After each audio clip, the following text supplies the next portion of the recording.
యం బ్రహ్మా వరుణేంద్రరుద్రమరుతః స్తున్వంతి దివ్యైస్తవైః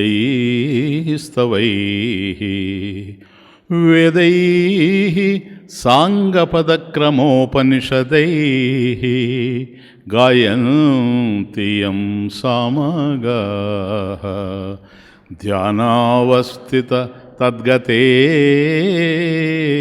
మనసా పశ్యంతి యం యోగినః యస్యాంతం న విదుః సురాసురగణాః దేవాయ తస్మై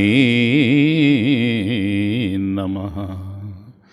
కృష్ణాయ వాసుదేవాయ దేవకీ నందనాయ చ నందగోపకుమారాయ గోవిందాయ నమో నమః. ఓ కల్పించుకునేటువంటి కోరికలు మనిషికి వేరువేరుగా ఉంటాయి. ఒకరి అలవాట్లు మరొకరి అలవాట్లు కావు. కాబట్టి అనేక మంది ప్రపంచంలో జీవిస్తూ ఉంటే ఎవరెవరి అలవాట్లు వాళ్ళవే, ఎవరెవరి కోరికలు వాళ్ళవే, అవి కల్పించుకున్నవి. ఒక ఆయనకి టీ తాగడం ఇష్టం, ఒక ఆయనకి కాఫీ తాగడం ఇష్టం. టీ కాఫీలు అంటేనే గిట్టని వాడు ఇంకొకడు ఉన్నాడు, వాడు ఆ రెండు లేకుండా ఉండడం వాడికి ఇష్టం. కాబట్టి నేను టీ తాగాలి, నేను కాఫీ తాగాలి, లేదు పాన్ పరాగ్ తీసుకోవాలి, ఇదంతా కూడాను మనం తయారు చేసుకున్నటువంటి కోరికలు. ఇవి కల్టివేటెడ్ డిజైర్స్. అంటే పుట్టుకతోనే నాకు టీ కావాలి అని ఎవడు ఆలోచించలేదు, నాకు కాఫీ కావాలని ఎవరు ఆలోచించలేదు. ఇవన్నీ మధ్యలో వచ్చాయి. కనుక మన జీవన సరళిలో, మన మనుగడలో మధ్యలో మనకు కొన్ని అలవాట్లు ఏర్పడ్డాయి. ఏర్పడిన తర్వాత వాటికి మనం అకష్టమైపోయినాము, అట్లా జీవిస్తూ ఉన్నాం. కాబట్టి అవి జీవితంలో పెద్ద అవసరాలు కావు. ఎందుకంటే తయారు చేసుకున్న కోరికలే గనక మనకొక నిశ్చయమైనటువంటి భావం ఉంటే వాటిని వదులుకోవచ్చు కూడా, ఎందుకంటే మనం తయారు చేసుకున్నవే గనక. కానీ సహజంగా ఉంటాయి. ఆ సహజంగా ఉండేటువంటి కోరికలు ఇవి న్యాచురల్ డిజైర్స్. ఇవి కల్టివేటెడ్ డిజైర్స్ కాదు, న్యాచురల్ డిజైర్స్. వీటిని మనం పోగొట్టుకోలేం, ఎవ్వరి వల్ల కాదు. ఇవి అందరికీ సంబంధించి ఉంటాయి, అన్ని కాలాల్లో సంబంధించి, అన్ని దేశాల్లో సంబంధించి ఉంటాయి. ఇప్పుడు ఆకలి అనేది ఉందనుకోండి, అది మనం తయారు చేసుకున్నది కాదు, పుట్టుకతోనే వచ్చింది. బిడ్డగా ఉన్నప్పుడే ఆకలిస్తే, బిడ్డ ఏడిస్తే వీడికి పాలు అవసరమని తెలిసి తల్లి చనుబాలిస్తుంది. కాబట్టి ఆకలి అనేటువంటిది, దప్పిక అనేటువంటిది, నిద్ర అనేటువంటిది ఇవి సహజంగా వచ్చినవే కానీ మనం తయారు చేసుకున్నటువంటివి కావు. ఇప్పుడు నేను చెప్పినట్టుగా ఈ కాఫీలు, టీలు, పాన్ పరాకులు ఇవన్నీ కావాలంటే మనం తయారు చేసుకున్నాం. ఇష్టం ఉంటే ఉంచుకోవచ్చు, లేకపోతే వాటిని దూరం చేసుకోవచ్చు. కానీ దీన్ని దూరం చేసుకోలేం, ఎందుకంటే ఇవి సహజంగా జన్మనా సహజాయితే, జన్మతోనే ఇవి పుట్టుకుంటూ వచ్చాయి. ఇవి సహజమైనటువంటి కోరికలు. వీటిని మనం ఎప్పుడు కూడా వదిలిపెట్టి జీవించలేం. ఎట్లాగైతే ఆకలి, దప్పిక ఇవన్నీ కూడా సహజంగా మనకు కనపడుతూ ఉన్నాయో, ఇంకా కాస్త లోతుకు పోయి ఆలోచిస్తే ఇవి సాధారణం, భౌతికంగా మనకు తెలిసేటివి. కాస్త లోతుకెళ్ళి ఆలోచించినప్పుడు నేను ఈరోజు ఉన్నాను, కానీ రేపు కూడా ఉండాలనుకుంటూ ఉన్నా కాదా?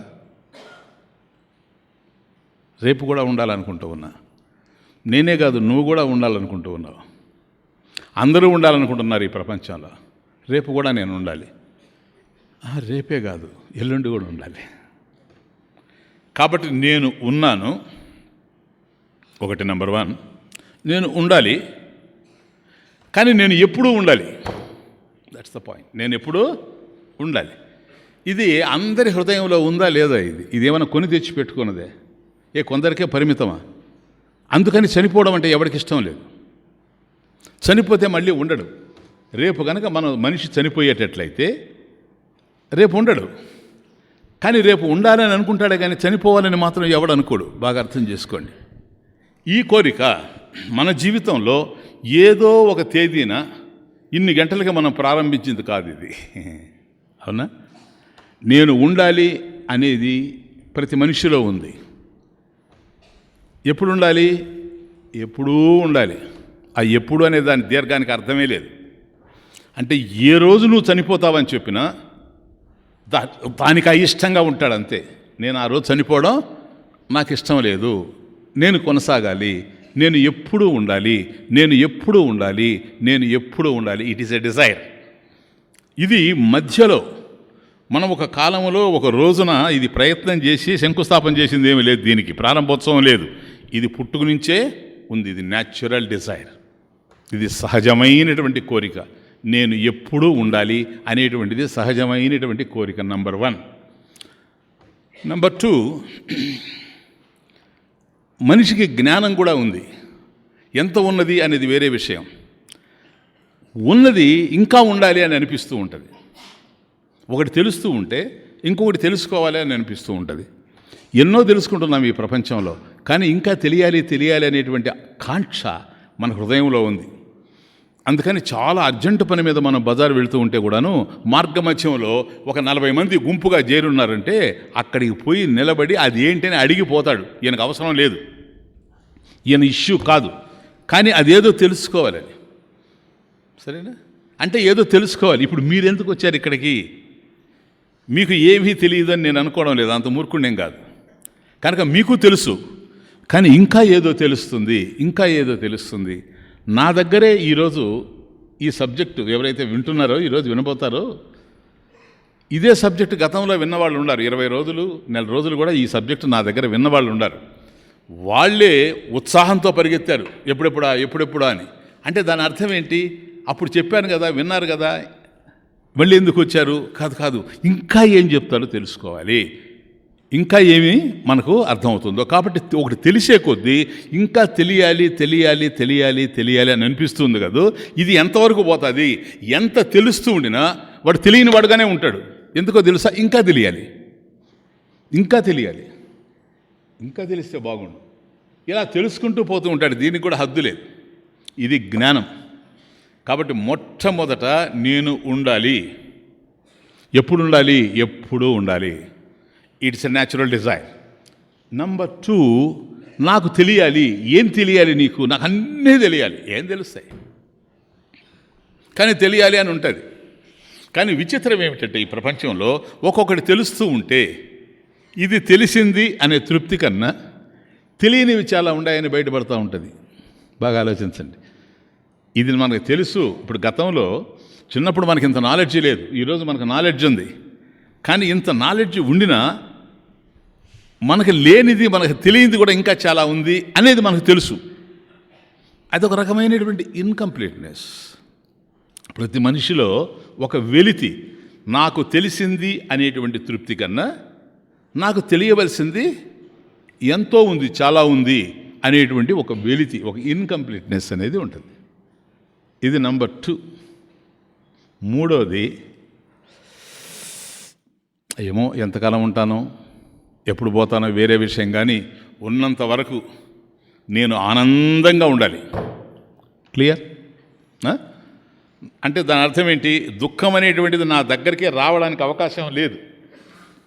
దుఃఖం అనేది నాకు తెలియకూడదు.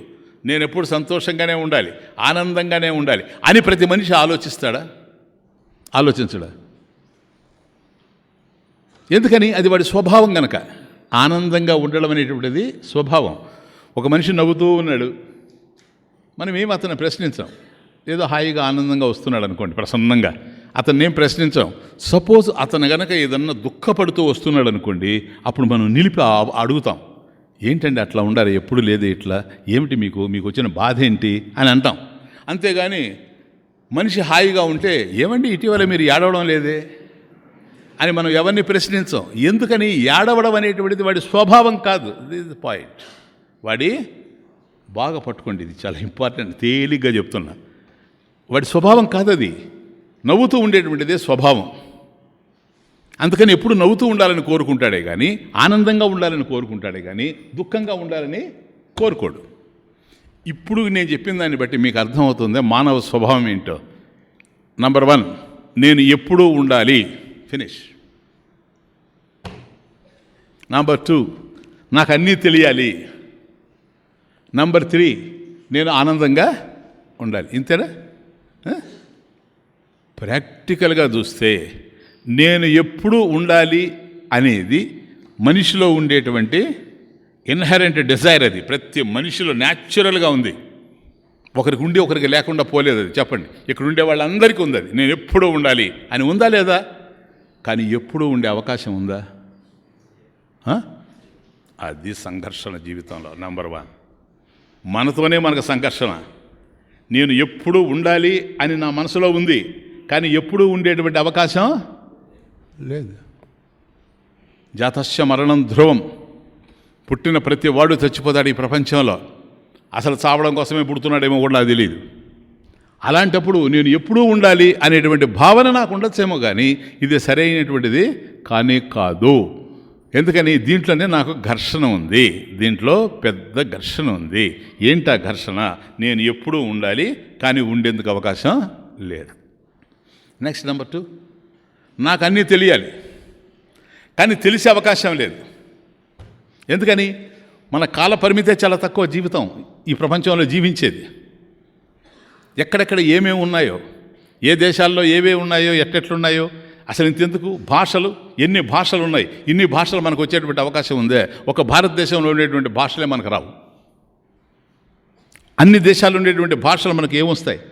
వాటిలో ఎంత సాహిత్యం ఉందో, ఎంత సారస్వతం ఉందో, ఎంత జ్ఞానం ఉందో, అవన్నీ ఏం చెబుతూ ఉన్నాయో, వాటికి సంబంధించిన జ్ఞానం మనకు లేదు. కాబట్టి అన్నీ నాకు తెలియాలని నాకు అనిపిస్తూ ఉండినా తెలుసుకునేటువంటి అవకాశం లేదు. కనుక తెలియాలని మనసులో ఉంది, తెలుసుకునేటువంటి అవకాశం లేదు. కాన్ఫ్లిక్ట్, ఘర్షణ. నంబర్ 3, నేను ఎప్పుడూ ఆనందంగా ఉండాలి. ఉంటాడా మనిషి ఆనందంగా? ఏ సమస్య వస్తుందో, ఎప్పుడు ఏది వస్తుందో తెలియదు. కాబట్టి సుఖదుఖాలు అనేటువంటి జీవితంలో మనం అనుభవిస్తూనే వస్తున్నాం.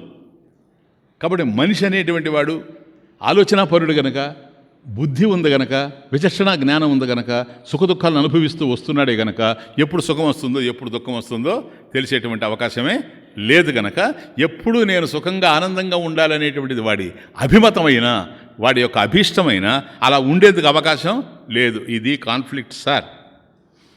అందుకని ఈ మూడిటి కోసమే, వాస్తవంగా చెప్పాలంటే ప్రతి మనిషి ప్రయత్నం చేసేది ఈ మూడిటి కోసమే. కానీ వీటిలో ఏది పొందినా ఉపయోగం లేదు. ఎందుకు లేదు? ఇవన్నీ అనిత్యం. ఇది పాయింట్. నీలో ఉండే ఆలోచన అనిత్యం అని నేను అనడం లేదు. నేను ఎప్పుడూ ఉండాలి, నాకు అన్నీ తెలియాలి, నేను ఆనందంగా ఉండాలి అనే ఏ భావన అయితే నీలో ఉందో దాన్ని నేను అనిత్యం అని లేదు. అది నీ స్వభావం. అది నీ స్వభావం సార్. ఏదైతే స్వభావంగా ఉంటుందో అదే స్వరూపంగా ఉంటుంది. వాస్తవంగా చెప్పాలంటే అది నీ స్వభావం. తీయగా ఉండడం పంచదార యొక్క స్వభావం ఎట్లాగో క్లియర్, చేదుగా ఉండడం వేపకాయ యొక్క స్వభావం ఎట్లాగో, ఇలా ఎప్పుడూ ఉండాలి, అన్నీ తెలియాలి, ఆనందంగా ఉండాలనేటువంటిది నీ స్వభావం. దాన్ని నేను తప్పు పట్టడం లేదు. కానీ వాటి కోసం నువ్వు ప్రయత్నం చేస్తున్నావు ఈ ప్రపంచంలో. చూసుకోండి, ఏదైనా మీరు చేసే ఏ ప్రయత్నమైనా ఈ మూడిట్లో ఏదో ఒక దాని కిందకు వస్తుంది కాదా? చెప్పండి. ఇక్కడ ఉద్యోగం చేస్తున్నావు, ఈ ఉద్యోగం వదిలిపెట్టి ఇంకొక ఉద్యోగంలోకి వెళ్ళావు. సరేనా? ఎందుకు వెళ్ళావయ్యా అని అంటే, స్వామీజీ ఇక్కడ నాకు 1,00,000 రూపాయలు ఇస్తున్నారు, అక్కడ 1,50,000 ఇస్తారు, అందుకని అడిగిపోతున్నా. పోనీ 1,50,000 ఇస్తే నీకేమొస్తుంది? నాకు ఆనందం కలుగుతుంది. ఇప్పటికన్నా ఆనందం కలుగుతుంది. చూచారా? మీరు ఏది ఆలోచించినానైనా నేను సూక్ష్మంగా చెప్తున్నా, ఈ మూడిట్లో ఒకదాని కిందకు వస్తుంది. నేను ఎప్పుడూ ఉండాలి, నాకు అన్నీ తెలియాలి, నేను ఆనందంగా సంతృప్తిగా ఉండాలి. ఇది నీ యొక్క కోరిక. కానీ ఇది ఫలించేటువంటి అవకాశం లేదు. ఇది తృప్త భవిష్యామి. నేను తృప్తిగా ఉండాలి. ఎప్పుడు తృప్తిగా ఉంటావో తెలుసా? ఈ మూడు ఫలిస్తే. ఈ మూడు ఫలిస్తేనే తృప్తి. గనక ఈ ప్రపంచంలో ఎంతమంది అయితే ఉన్నారో అందరూ అసంతృప్తిలో ఉండేవాళ్ళే, కానీ తృప్తిలో ఉండేటువంటి వాడు ఎవడో కనపడ్డు. ఎందుకని? ఎవరికోటి ఏదో లేకుండానే ఉంది ఈ ప్రపంచంలో. కాబట్టి ప్రతిదీ దేనికోసమైతే నువ్వు ప్రయత్నం చేసినా దానివల్ల నీకు ఏది వచ్చినా ప్రయోజనం అది అనిత్యం. అది అనిత్యం. బాగా గుర్తుపెట్టుకోండి. ఎందుకు అనిత్యం? కృతత్వాత్, క్రియేట్ చేయబడుతూ ఉంది కనుక. లేనిది వస్తువు ఉంది కనుక. లేనిది వస్తువు ఉంది కదా, లేకుండా పోతుంది. లేనిది వచ్చింది కనుక లేకుండా పోతుంది. ఎట్లా? ఘటత్వాత్, కుండలాగా. కాబట్టి లేని కుండ వచ్చింది, ఆ కుండ ఉంది, రేపు కుండ పగిలిపోద్ది. కాబట్టి ఏదైనా సరే ఈ ప్రపంచంలో ఒకటి వచ్చిందంటే అది వస్తుంది, ఉంటుంది, పోద్ది. కాబట్టి పరీక్షలోకాన్ కర్మచితాన్ బ్రాహ్మణ నిర్వేదమాయాత్ నాస్తి అకృత కృతేన తద్విజ్ఞానార్థం సహ గురుమేవ అభిగచ్చేత్ సమిత్పాణి శ్రోత్రియం బ్రహ్మనిష్టం. ఇది మళ్ళీ ఎక్కడికే వచ్చాం. కాబట్టి పరీక్ష, అన్నిటినీ పరీక్షించి చూచాడు ఈ ప్రపంచంలో. కాబట్టి నేను ఎప్పుడూ ఉండాలి. ఏమేం చేస్తే ఉంటాను? ఎక్సర్సైజెస్ చేస్తే ఉంటానా? విటమిన్స్ తింటే ఉంటానా? మంచి ఆహారం తీసుకుంటే ఉంటానా? మందులు తీసుకుంటే ఉంటానా? పరీక్ష నా ఉండే అవకాశం లేనే లేదు. నెక్స్ట్, అన్నీ నీకు ఎట్లా తెలుస్తాయి? తెలిసే అవకాశం లేదు. ఎందుకని? Your mind is limited. కాబట్టి పరిమితంగా ఉంది కనుక నీ మనసు, పరిమితమైనటువంటి మనసుకు పరిమితమైనటువంటి జ్ఞానమే కలుగుతుంది కనుక పరిపూర్ణమైనటువంటి జ్ఞానం కలగాలి. అన్నిటికీ సంబంధించినటువంటి అనంతమైనటువంటి జ్ఞానం నాకు కలగాలనేటువంటి ఆశ నీలో ఉండొచ్చేమో కానీ అది నెరవేరేందుకు అవకాశం లేదు. కాబట్టి నేను ఎప్పుడూ ఆనందంగా ఉంటాను. ఏది ఆనందమో ఏది దుఃఖమో ఎవరికీ తెలియదు ఈ ప్రపంచంలో. నువ్వు ఆశించింది నీకు లభ్యమైతే నీకు ఆనందంగా ఉంటుంది. ఒక్కొక్కప్పుడు నువ్వు ఆశించింది నీకు లభ్యమైతే నాకు దుఃఖంగా కూడా ఉంటుంది. ఒక ఇంట్లో కూడాను. అర్థమవుతుంది. కాబట్టి సుఖ దుఃఖాలు అనేటువంటివి ఇవి మనిషి యొక్క మనోగతాలను బట్టి ఆధారపడి ఉంటాయి. ఇప్పుడు ఇంతవరకు మనం చూసేదాన్ని బట్టి పరీక్షలోకాన్ కర్మచితాన్, ఈ ప్రపంచంలో ఉండేటువంటి కర్మచిత ఏవైతే మనం కర్మల ద్వారా చేస్తామో, వీటి ద్వారా ఏవైతే పొందుతామో, వీటినన్నింటినీ పొందిన తర్వాత జరిగేది ఏంటంటే నిర్వేదం ఆయాత్, వాడు నిరాశను పొందుతూ ఉన్నాడు. నేను ఇవన్నీ చేయగలిగానే కానీ నేను అనుకున్నది సాధించలేకపోయాను. కాబట్టి ఇప్పుడు ఎవరో తెలుసా? నేను మనందరికీ ఏవేవో పేర్లో ఉన్నాయి, తల్లిదండ్రులు పెట్టారు. కానీ నేను ఎవరు తెలుసా? ఇప్పుడు నా పేరు ముముక్షుహో. ముముక్షుహో నేనెవరు అంటే ముక్తం ఇచ్చుహో, బంధాన్ని నుంచి బయటపడాలనుకునేటువంటి వాడిని సార్ నేను. ఏంటయ్యా బంధం? ఇదిగో ఎప్పుడు ఉండాలి, అన్నీ తెలియాలి, ఆనందంగా ఉండాలి, అలా ఉండాలనేటువంటిది నా సహజమైనటువంటి కోరిక. కానీ అలా ఉండేందుకు అవకాశం కనిపించడం లేదు. ఇది ఘర్షణ. కానీ నేను ఆశించింది నేను పొందే అవకాశమే కనిపించడం లేదు కనుక నేను ముముక్షు. ఎస్, సింపుల్గా అంటే మీకు బాగా తెలుసు కనుక ఉపదేశారంలోకి వెళ్ళాలి కనుక నేను సింపుల్గా చెప్తున్నా. ఒకవేళ నిజమేనండి, నువ్వు ముముక్షు, బాగుంది, నువ్వు తెలుసుకోవాలి అంత ఓకే. అసలు నువ్వేదైతే కోరుతున్నావో అసలు అది ఉందా? ఏది? ఎప్పుడు ఉండాలి, అన్నీ తెలియాలి, ఆనందంగా ఉండాలని. ఒకటే సింపుల్ రీజన్ మీకు తెలిసిందే. అదే గనక లేకపోతే దాన్ని కావాలని మనం కోరము. అంతే సింపుల్. ఏదైనా మనిషి ఆశించాడంటే తన అనుభవంలోనే ఉన్నదే ఆశిస్తాడు కనుక ఇది ఉన్నదే. ఎక్కడుంది? ఎక్కడుంది ఇది? ఎక్కడా లేదు.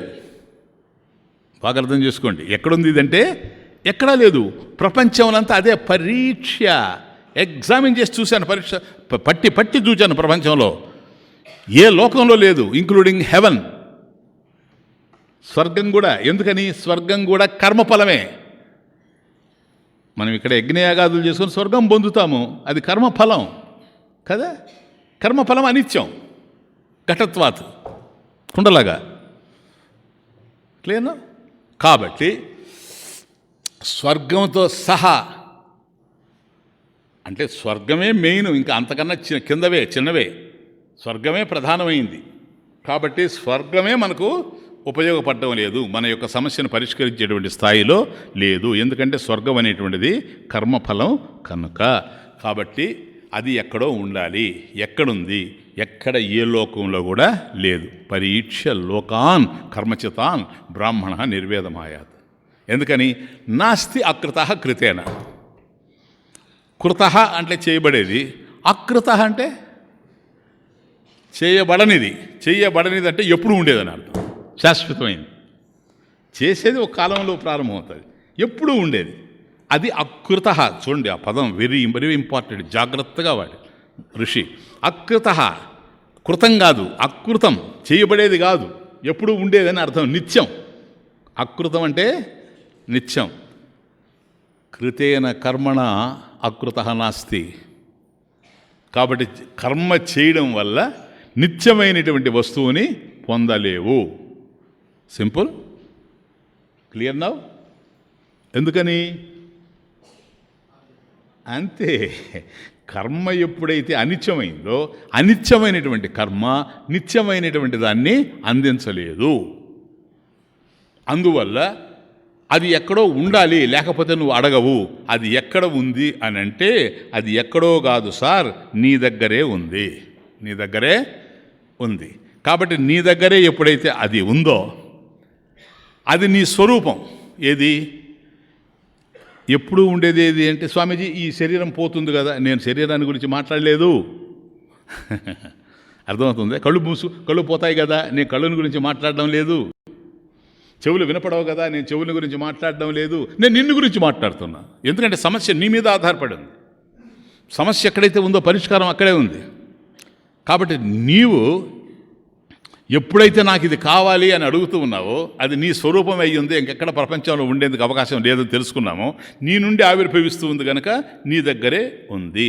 కాబట్టి అది కావాలని అనుకుంటున్నావు కదా, ముముక్షు ముక్తుం ఇచ్చుహు అంటే ఈ బంధాన్ని నుంచి, ఈ కాన్ఫ్లిక్ట్ నుంచి విడిపడాలి, మోక్షాన్ని పొందాలి. ఇప్పుడు నువ్వు ముముక్షు, కానీ నువ్వు ఏంగా మారాలనో తెలుసా? ముముక్షువుగా ఉంటే లాభం లేదు. ప్రపంచంలో అందరూ ముముక్షువులే, అన్ని మతాల వాళ్ళ ముముక్షువులే, అందరికీ మోక్షమే కావాలి. కానీ ముముక్షువు జిజ్ఞాసుగా మారాలి. ముముక్షువు జిజ్ఞాసుగా మారాలి. ఎందుకని జిజ్ఞాస అంటే ఏంటి? జ్ఞాతం ఇచ్చుహు, తెలుసుకోవాలి. కాబట్టి అది లేనిది కనుకైతే లేని దాన్ని ప్రయత్నంతో పొందాలి. ఇది కర్మ. ఉన్నదానిని తెలుసుకోవాలి, ప్రయత్నమేముంది, ఉన్నదాన్ని తెలుసుకోవాలి. కాబట్టి నీ స్వభావం ఏదైతే ఉందో ఆ స్వరూపం నీదే గనక దాన్ని తెలుసుకోవాలి. ఏదది? ఉన్నదే కదా. అంటే ఇప్పుడు సమస్య ఏంటి? వస్తువు లేకపోవడం కాదు, ఉన్నదని తెలియకపోవడం. తెలియకపోవడం ఏమంటారు? అది ఎట్లా పోద్ది? సింపుల్. ఇప్పుడు అర్థమైందా మీకు? కాబట్టి మోక్షం అనేది కోరుకునేవాడు ముముక్షువు. మోక్షాన్ని పొందాలని ప్రయత్నం చేసినప్పుడు ముముక్షువు జిజ్ఞాసుగా మారిపోతూ ఉన్నాడు. కాబట్టి ఏదైతే స్వతసిద్ధంగా ఉందో, నీ దగ్గరే ఉందో, స్వతసిద్ధస్య జ్ఞాపకం ప్రమాణం. Wonderful sentence. స్వతసిద్ధస్య జ్ఞాపకం ప్రమాణం. ఇప్పుడు ప్రమాణం అంటే ఏంటో తెలుసా? ప్రమా అంటే జ్ఞానం, ప్రమాకరణం ప్రమాణం. ఏది ప్రమాణం మనకు?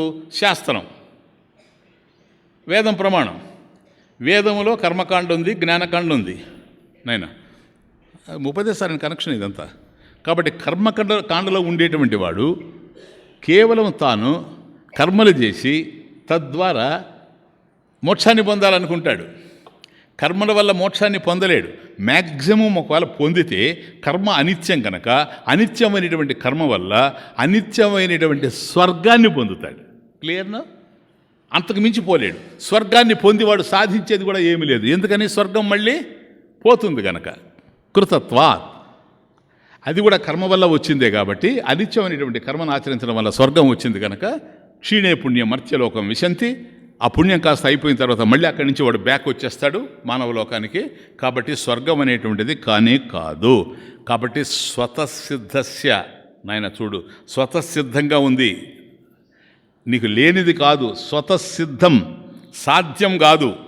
సాధ్యం అంటే లేనిది పొందాలి, ఇది లేనిది కాదు, ఉన్నదే. స్వతః సిద్ధస్య జ్ఞాపకం, దాన్ని నీకు జ్ఞాపకం చేసేది ప్రమాణం. పో భాష్యం. స్వతసిద్ధస్య, ఏదైతే నీకు స్వతసిద్ధంగా ఉందో, ఏదైతే నీ స్వరూపమో దానిని నీకు జ్ఞాపకం చేసేదే అది. సింపుల్. చూసారా? ఇప్పుడు ప్రాబ్లం అంతా అజ్ఞానం. సొల్యూషన్ ఏంటి?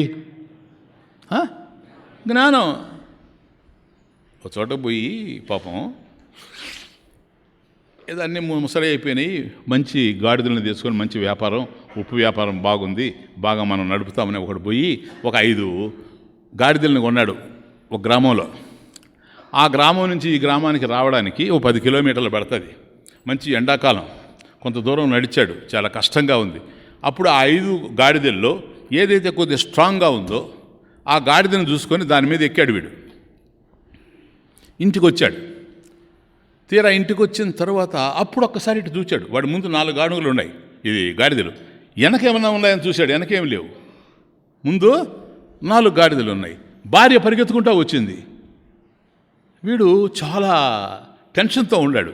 ఏమిటంటే ఏం జరిగింది? నేను 5 కొన్నాను అంటాడు. నేను 5 కొన్నాను. ఏంటి? గాడిదలు కదా. అయితే ఇప్పుడు ఏమైంది అంటది. 4 ఉండే 5 లేవంటాడు వీడు. ఆవిడ నవ్వి, బాధపడబాకండి, మీరు 5 కొన్నారులే, నాకు తెలుసు, కాకపోతే నా ఆలోచన ఏంటంటే 6 ఉన్నాయి. ఇప్పుడు 6 ఉన్నాయి. వాడు అన్నాడు, నేను కొన్నది 5 6 ఎక్కడి నుంచి వచ్చాయంటే పైన ఒకటి ఎక్కువలా, అదొక గాడిదే. అర్థమైంది. వస్తువు కనుక లేనిదైతే దాన్ని పొందడం కోసం ప్రయత్నం నాయన. వస్తువు ఉన్నదే కదా. ఇప్పుడు చూడు, ఆవిడ చెప్పేసింది, వీడు క్లియర్ అయిపోయింది, వీడి టెన్షన్ అంతా పోయింది. మన జీవితంలో ఉన్న సంఘర్షణ అంతా కేవలం ఒక్కసారి ఆవిడ భార్య ఎప్పుడైతే నేను 6 చూస్తున్నాను నీతో పాటుగా 5 ఇక్కడే ఉన్నాయి, నువ్వు ఏ గాడిదనైతే ఎక్కున్నావో అదే 5వ గాడిదే, అది పోలేదు, ఇప్పుడు నాకు దొరికింది అనబాకు. ప్రాప్తస్య ప్రాప్తి, ఉన్నదానినే, లేనిదాన్ని నువ్వేం పొందలేదు, ఉన్నదాన్నే గనక ఇది తెలుసుకోవడము. ఆవిడ చెప్పగానే అతని టెన్షన్ అంతా ఎట్లాగైతే పోయిందో, అనేక జన్మల్లో మనకు ఉన్నటువంటి టెన్షన్ అంతా కూడాను ఒకే ఒక దాంతో పోద్ది. దాని పేరు ఉపదేశము. సందేశం వేరే, ఆదేశం వేరే. ఒక మనిషి అలహాబాద్లో ఉన్నాడు. ఇక్కడి నుంచి నేను సందేశం పంపించవచ్చు అతనికి, కానీ ఉపదేశం అది కాదు. గురువుకి ఎదురుగా కూర్చోవాలి, అదే ఉపదేశం. అంటే సమీపే, చెప్పాను కదా మీకు, సమీపే. కాబట్టి ఉపదేశం గురువుకు దగ్గరగా కూర్చొని చేసేది. ఇది ఉపనిషత్తుల్లో జ్ఞానకాండ నాయన. వేదం 2, కర్మకాండ, జ్ఞానకాండ. కర్మకాండ అంతా కర్మల గురించి బోధిస్తుంది. ఈ కర్మకాండ వల్ల మనకు మోక్షం వచ్చే అవకాశమే లేదు. ఎందుకంటే అనిత్యమైనటువంటి కర్మలు కనుక అనిత్యమైనటువంటి ఫలితాలనే ఇస్తాయి. మ్యాక్సిమం కనుక ఇస్తే ఒక్క స్వర్గాన్ని ఇస్తాయి తప్ప అంతకన్నా ఇచ్చేందుకు అవకాశం లేదు. స్వర్గం వచ్చి కూడా ఉపయోగం లేదు, అది కూడా నశించిపోతుంది. ఇకపోతే తరువాతది జ్ఞానకాండ. ఈ జ్ఞానకాండ ఇది ఉన్న వస్తువే, సిద్ధస్య వస్తు కాబట్టి ఏదైతే స్వతసిద్ధస్య స్వతహాగా నీ దగ్గరే ఉందో దాన్ని జ్ఞాపకం చేసేటువంటిది ప్రమాణం కనుక ఈ ప్రమాణమే శాస్త్రము, ఇదే ఉపనిషత్తు. ఈ ఉపనిషత్తుల్లో ఉండేదంతా కూడా ఉపదేశం. గురువు అందిస్తాడు, నువ్వు తీసుకోవడం, నువ్వు చేసేది ఏమి లేదు సార్. ఇప్పుడు ఈ ఉపదేశాలలో కూడా అదే, మనం చేసేది ఏమీ లేదు, గురువు అందిస్తే తీసుకోవడం. ఒకవేళ గురువు అందించింది కనుక మనకు అందడం లేదంటే దానికి కావలసినటువంటి అర్హతని మనం సంపాదించడం అర్థం. కాబట్టి చిత్తశుద్ధిని మనం తయారు చేసుకోవాలి. దానికోసం కర్మలు చేయాలి. కర్మోపాసనా దేహే. కాబట్టి కర్మలు చేయాలి, ఉపాసనలు చేయాలి. వాటి వల్ల మనసును శుద్ధి చేసుకోవాలి, ఏకాగ్రంగా ఉంచుకోవాలి. అప్పుడు గురువు చెప్పేటువంటి విషయం అర్థమవుతుంది. ఇది ఉపదేశ సారం. ఈ ఉపదేశాన్ని, ఈ సారం, ఎసెన్స్ ఆఫ్ టీచింగ్ ఇది ఉపదేశ సారం. ఇందులో 30 లలిత వృత్త గీతాలు ఉన్నాయి. సంస్కృతంలో వీటిని లలిత వృత్త గీతాలు అంటారు. చూడండి ఎట్లుంటాయి, మన శ్లోకంలాగా ఉండదు, పాటలాగా ఉండదు, ద్విపదలాగా ఉండదు. ఇది ఒక తమాషాగా ఉంటాయి, చిన్న చిన్న మాటలతో ఉంటుంది. కర్తురాజ్ఞయ ప్రాప్యతే ఫలం కర్మ కింపరం కర్మ తజ్జడం, ఇట్లా ఉంటుంది ఇది. కాబట్టి దీన్ని లలిత వృత్త గీతాలు అంటారు సంస్కృతంలో. దీన్ని రచించినటువంటి వ్యక్తి భగవాన్ రమణ మహర్షి.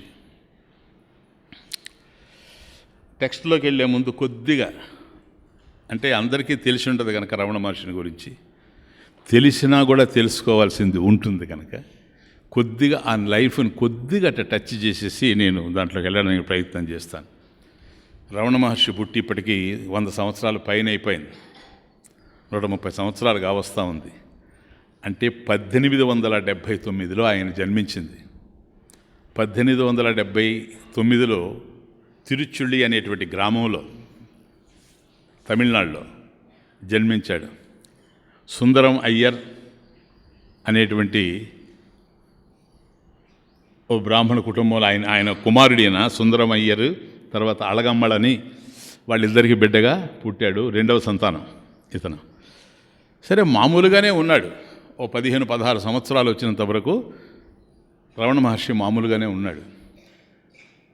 కానీ 16వ సంవత్సరం అంటే చిన్నతనంలోనే తండ్రి చనిపోయాడు.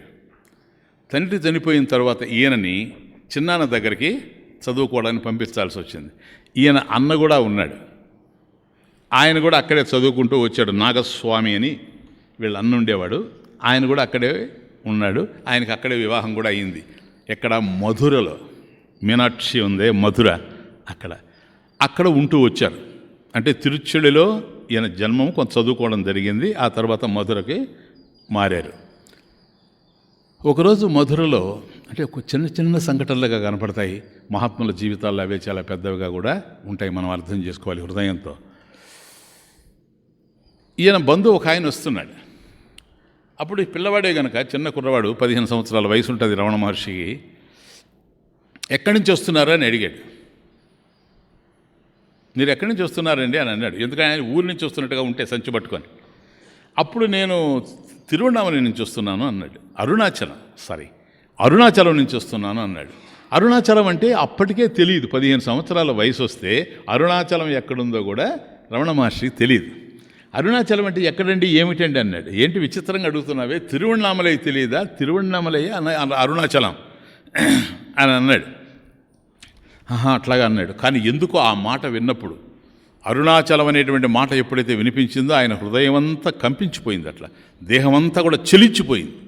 అదొక దివ్యమైనటువంటి అనుభూతి, ఆయనకే తెలియాలి. కానీ అది ఎందుకు జరిగిందో ఆ పేరు వినగానే, అరుణాచలం అని వినగానే ఎక్కడ కనెక్షనో దీనికి తెలుస్తుంది. మనకు ముందు తెలుస్తుంది టెక్స్ట్ నడుస్తూ ఉంటే కనెక్షన్ ఏమిటని. కాబట్టి ఆయన హృదయంలో అంత సంచలనం ఏర్పడిపోయింది. ఆ తర్వాత కొంతకాలానికి అదే మనసులో ఉంది. తిరువణామలయ్యే మనసులో ఉంది, ఇంకేం లేదు. కాబట్టి చదువు మీదకి దృష్టి పోవడం లేదు. ఏ వెళ్ళినా కూడాను చదువు మీద అస్సలు పట్టడం లేదు. ఎంతగా వాళ్ళ అన్న చెప్పినా కూడాను ఈయన సరే చదువుతానంటాడు కానీ చదవడు. ఒకరోజు అనుకోకుండా, అప్పుడు 16 సంవత్సరాలు పూర్తయినాయి, 17వ సంవత్సరం రమణ మహర్షికి. వాళ్ళ ఇంటి పైన డాబా మీదకి వెళ్ళాడు. మామూలుగా అక్కడ కూర్చొని ఉన్నాడు. కొంతసేపటికి అట్లా శవాసనంలాగా అట్లా పడుకున్నాడు. పడుకుంటానే ఒక ఎక్స్పీరియన్స్ జరిగింది. ఇటువంటివన్నీ ఇది జన్మాంతరంగా వచ్చేటివి అని చెప్పుకోవాలే కానీ మన ప్రయత్నంతో జరిగేటివి కావు. సరేనా? నేను చచ్చిపోతున్నానేమో అనే ఆలోచన వచ్చింది. ఎవరికి? ఇతనికి. ఇతని పేరు వెంకటరామన్. రమణ మహర్షి పేరు వెంకటరామన్. ఈ వెంకటరామన్ అనేటువంటి పిల్లడు తల్లిదండ్రులు పెట్టిన పేరు. నేను చచ్చిపోతున్నానేమో అనిపించింది. అది ఒక విధంగా వాస్తవంగానే చచ్చిపోతున్నానా అనే భావన కూడా ఏర్పడింది. తర్వాత కొంతసేపటికి చావంటే ఎట్లా ఉంటుంది అని ఆయనకి అనిపించింది. అప్పుడు అనుకున్నాడు, చావంటే ఇదే కదా అని శవాసనం వేశాడు. అంటే దీన్ని డ్రమటైజ్ చేశాడు. అది తమాషా.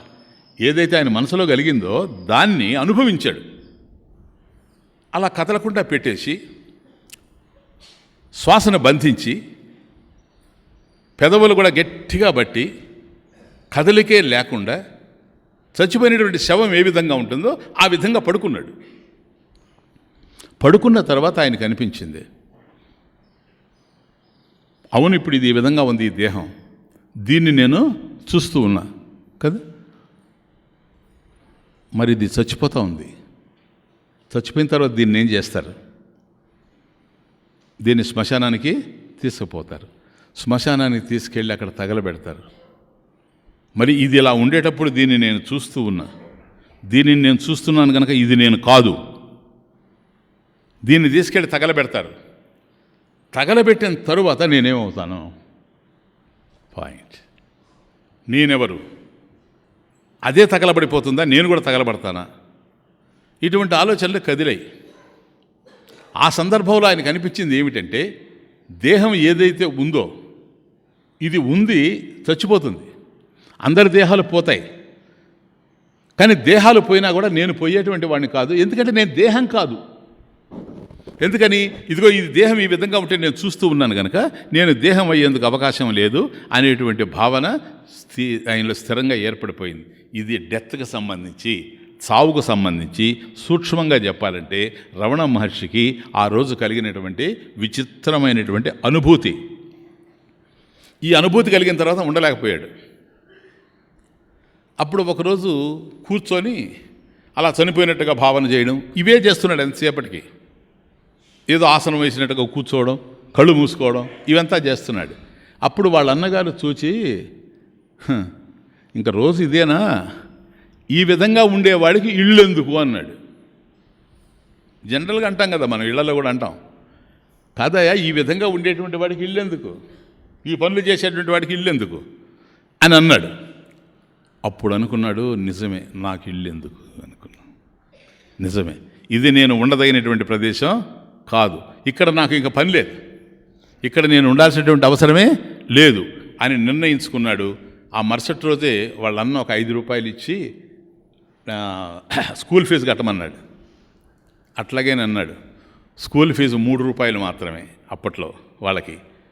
సరేనని 5 రూపాయలు తీసుకొని స్కూల్ ఫీజు 3 రూపాయలు కట్టేసేసి ఆ 2 రూపాయలు కూడా తీసుకెళ్ళి వాళ్ళ అన్న యొక్క పెట్టెలో వేసి ఒక ఉత్తరం రాసి అక్కడ పెట్టాడు.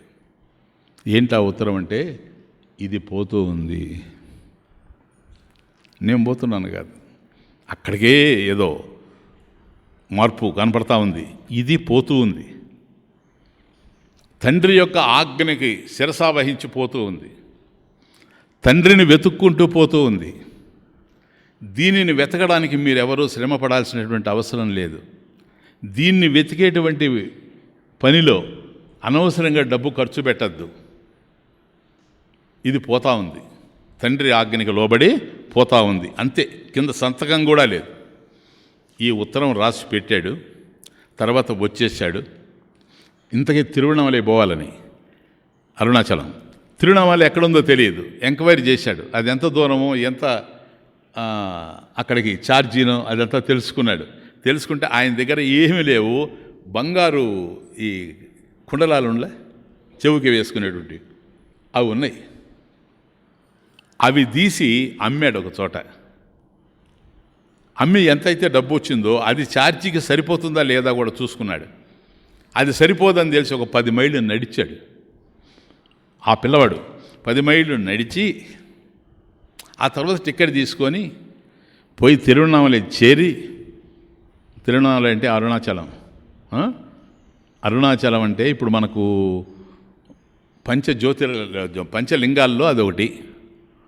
ఇప్పుడు 5 లింగాలు ఉన్నాయి కదా. ఇప్పుడు ఏది, పృథ్వీలింగం, వాయుర్లింగం, జ్యోతిర్లింగం, అట్లాగే ఆకాశలింగం, ఇవన్నీ ఉన్నాయి కదా. వాటిల్లో ఇదొకటి. అంటే జ్యోతిర్లింగము అక్కడ ఉంది, అది జ్యోతిర్లింగం తిరువణామలై. మనకు కాళహస్తిలో ఉండేటువంటిది వాయుర్లింగం, జంబుకేశ్వరంలో ఉండేటువంటిది జలలింగం, కంచిలో ఉండేటువంటిది ఏకాంబరేశ్వరాలయం, అది పృథ్వీలింగం, చిదంబరంలో ఉండేటువంటిది ఆకాశలింగం. కాబట్టి ఇది జ్యోతిర్లింగం. సరే, ఇక్కడికి దిగాడు. అది చూసుంటారులో మీరు చాలామంది, 4 వైపులా ద్వారాలు ఉంటాయి, చుట్టూ ఊరుంటుంది, మధ్యలో అంత పెద్ద టెంపుల్ అది. అక్కడ దిగాడు. దిగిన తరువాత ఇప్పుడు ఏముంది ఆయన దగ్గర, ఏదో కొద్ది డబ్బులు మిగిలాయి. అక్కడే ఒక కోనేరు ఉంటే ఆ డబ్బులు ఆ కోనేరులో పడేసాడు. తర్వాత దేహం మీద వస్త్రాలు ఉన్నాయి. నేరుగా వెళ్ళి, అంటే ఫస్ట్ ఇవన్నీ చేయలే, డైరెక్ట్గా లోపలికి వెళ్ళాడు. కాళ్ళు కూడా కడుక్కోలే. ఇది ఆలయంలోకి జ్యోతిర్లింగం ముందు నిలబడి, పరమశివుడు ముందు నిలబడి ఒక్కసారిగా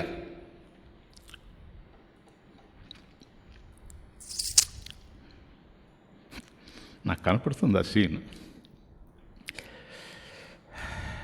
భగవంతుడిని చూచి, నాన్న వచ్చేసాను అన్నాడు.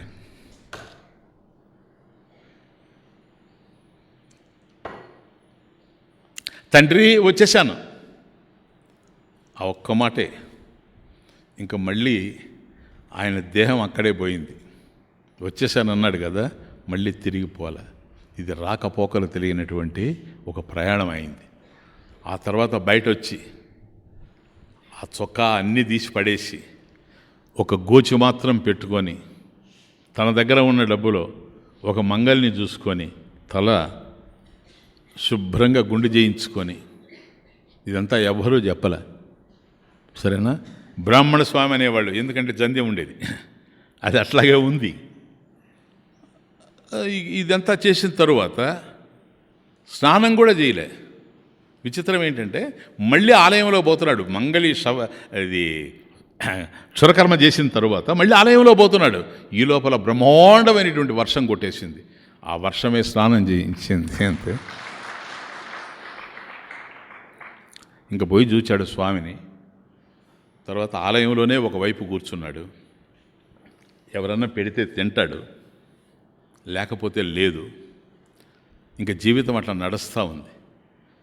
కొన్ని రోజులు అయిన తర్వాత ఈయన చూడడానికి జనం రావడం ఇదంతా కూడా ఎక్కువైపోయింది. అప్పుడు ఇది కష్టమని ఎదురుగానే ఉండేటువంటి కొండ, అదే అరుణాచలం, ఆ కొండ మీదకి వెళ్ళి అక్కడ స్కంద గుహ అని ఉంది. ఆ స్కంద గుహలో ఆయన ఉండిపోయాడు చాలా కాలం. అంటే అక్కడక్కడక్కడ మామిడి తోపులుంటే ఆ మామిడి తోపుల్లో ఉంటూ వచ్చాడు. ఆ తర్వాత స్కంద గుహకి వెళ్ళాడు. ఆ స్కంద గుహకి వెళ్ళిన తర్వాత ఎవరైనా పెడితే తింటాడు అంతే. ఆడ పశువులు మేపుకోవడానికి వస్తారు, వాళ్ళు ఏదన్నా పెడితే తింటారు. అక్కడ ఒక ముసలావిడ ఉండేది. ఆవిడ 2 రోజులకి 3 రోజులకి పోతుంది అక్కడికి. ఆవిడ పేరు లచ్చమవ్వ అని.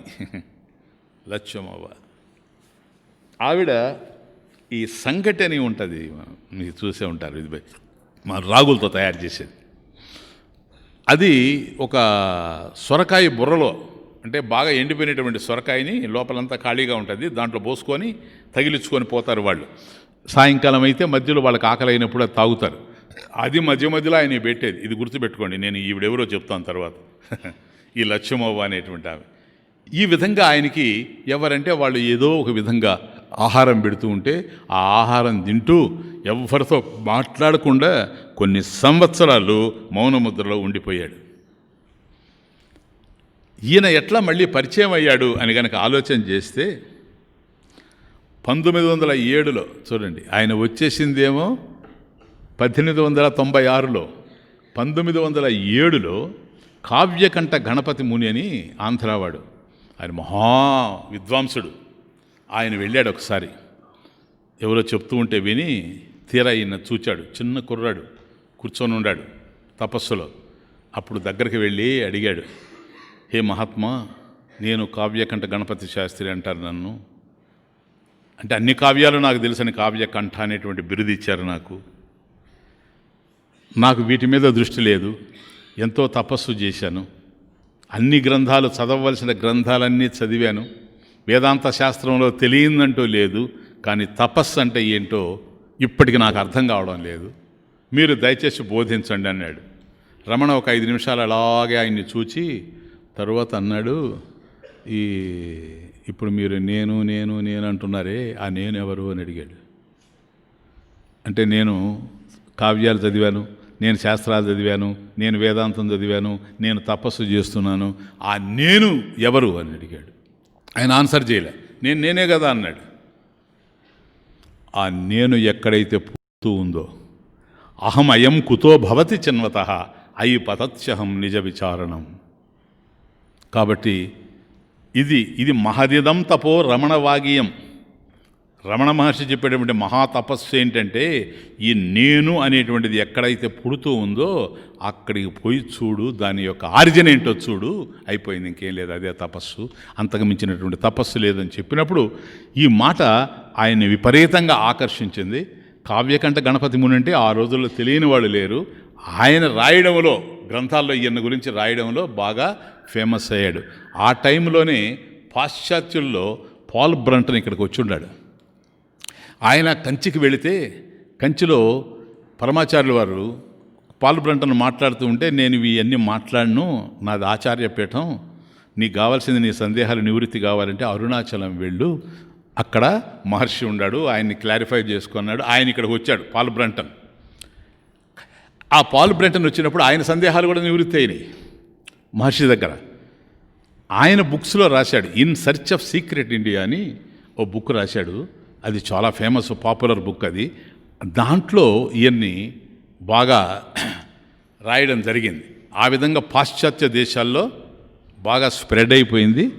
ఇక్కడ కూడాను మనకు కావ్యకంఠ గణపతి ముని వల్ల మన దేశంలో తెలిసిపోయింది, పాల్ బ్రంటన్ వల్ల ఇతర దేశాల్లో తెలిసింది. అక్కడి నుంచి రమణ అంటే వరల్డ్ ఫేమస్ అయిపోయాడు. ఇది రమణ మహర్షిని గురించి బ్రీఫ్గా చెప్పాలంటే.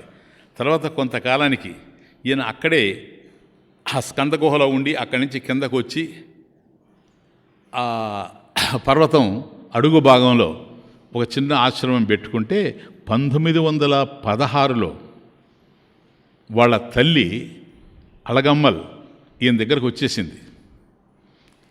1916లో వచ్చి 22 వరకు అక్కడే ఉన్నది.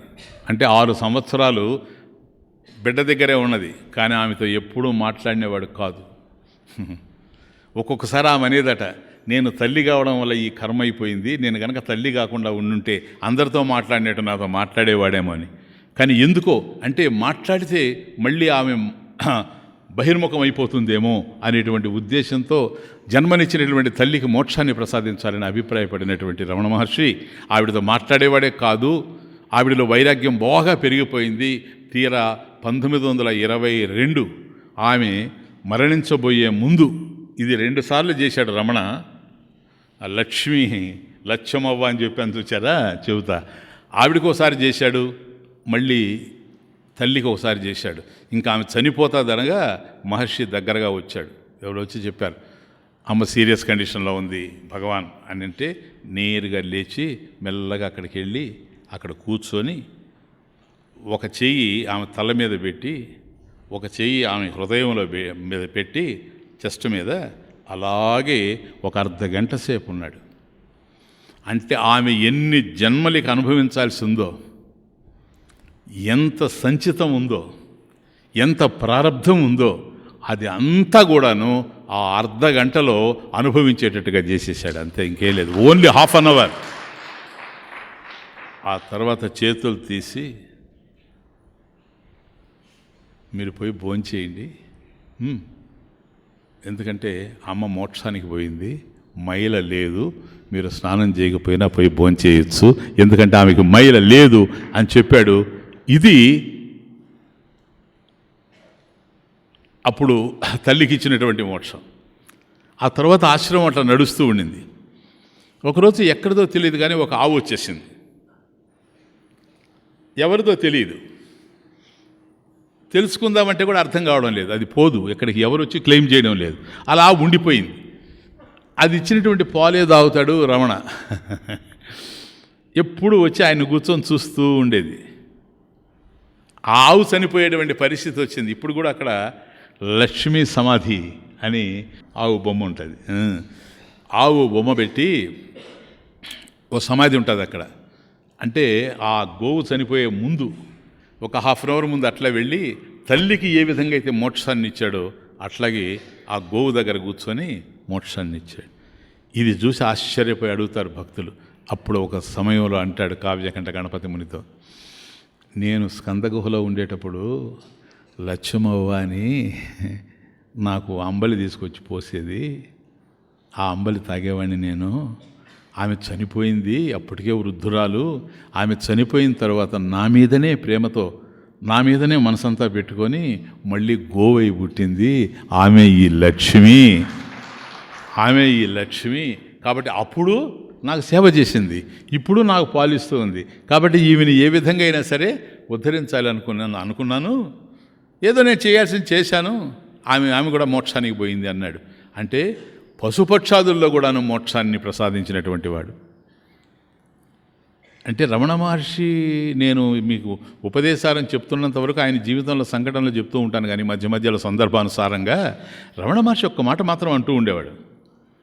ఎవరైనా వస్తే వీళ్ళు గనక సరిగా చూడకుండా చులకనగా చూస్తే మీరు ఎవరిని చులకనగా చూడబాకండి, మనుషుల్ని అట్లాగే చూడండి, పశుపక్షాదులను కూడా అట్లాగే చూడండి. ఎందుకంటే నన్ను చూడడానికి అనేకమైన రూపాల్లో వస్తారు, మీరు వాళ్ళ తోలు చూడబాకండి, పైనుండే తోలు చూడబాకండి అని చెప్తూ ఉండేవాడు.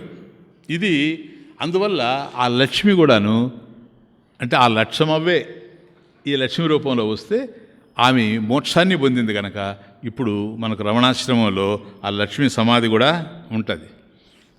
ఒకసారి ఊరికే కొన్ని ఎందుకు చెప్తున్నాను మీకంటే ఇవి ఉపదేశ సారంలోకి నేను వెళ్తాను కనుక ఆ సబ్జెక్ట్ ఎంత డీప్గా ఉంటుందో అద్భుతమైన సబ్జెక్టు. కానీ ఆ మహాత్ముని యొక్క వైభవం ఎంతో కూడా కొద్ది మీకు తెలిసి ఉంటే దాన్ని అర్థం చేసుకుంటారని, ఎంతకన్నా ఇంకేం లేదు. చెన్నై నుంచి స్వామిని చూడడానికి ఎవరో వస్తున్నారు. అందులో ఒక అతను భక్తుడే. అతను అన్నాడు, ఎందుకు మనం తిరుత్తణి పోయి స్వామిని దర్శిస్తాము. ఎవరిని? సుబ్రహ్మణ్య స్వామిని. తిరుత్తణికి పోతాము, రమణాశ్రమం ఎందుకు అన్నాడు. లేదులేవా, నీకు తెలియదు, అందరు స్వాములు అక్కడే ఉండారు, నీకు తెలియదు, రమణ అంటే చిన్న విషయం కాదది, కాబట్టి మనం ఒకసారి రమణాశ్రమే పోతామని ఇతను బై ప్రెషర్ అతన్ని తీసుకొచ్చాడు. ఇద్దరు స్వామి దర్శనం చేసుకున్నారు. ఆ తిరుత్తని పోతామన్నాడు, చూచారా, అతను బోరుని ఏడుస్తూ కూర్చున్నాడు బయట వచ్చి, విషయం తెలియదు. ఇతను అడుగుతాడు కూడా వచ్చిన అతను, ఎందుకు ఏడుస్తున్నావు అంటే, నాకు నువ్వెప్పుడు చెప్పలేదే, నువ్వు నాకు ఎప్పుడు చెప్పలేదే అంటాడు. ఏం చెప్పాలయ్యా నీకు అని అంటే, నాకు సుబ్రహ్మణ్య స్వామి గారు దర్శనం ఇచ్చాడు, నేను లోపలికి పోగానే నాకు మహర్షిని చూసిన 2 నిమిషాల్లో సుబ్రహ్మణ్య స్వామిగా కనపడ్డాడు అని ఏడుస్తూ ఉన్నాడు. ఈయన మామూలు మనిషి కాదు అట్లని. మళ్ళీ వీళ్ళిద్దరు లోపలికి పోతే అప్పుడు అంటాడు, అంగే స్వామి ఇంగే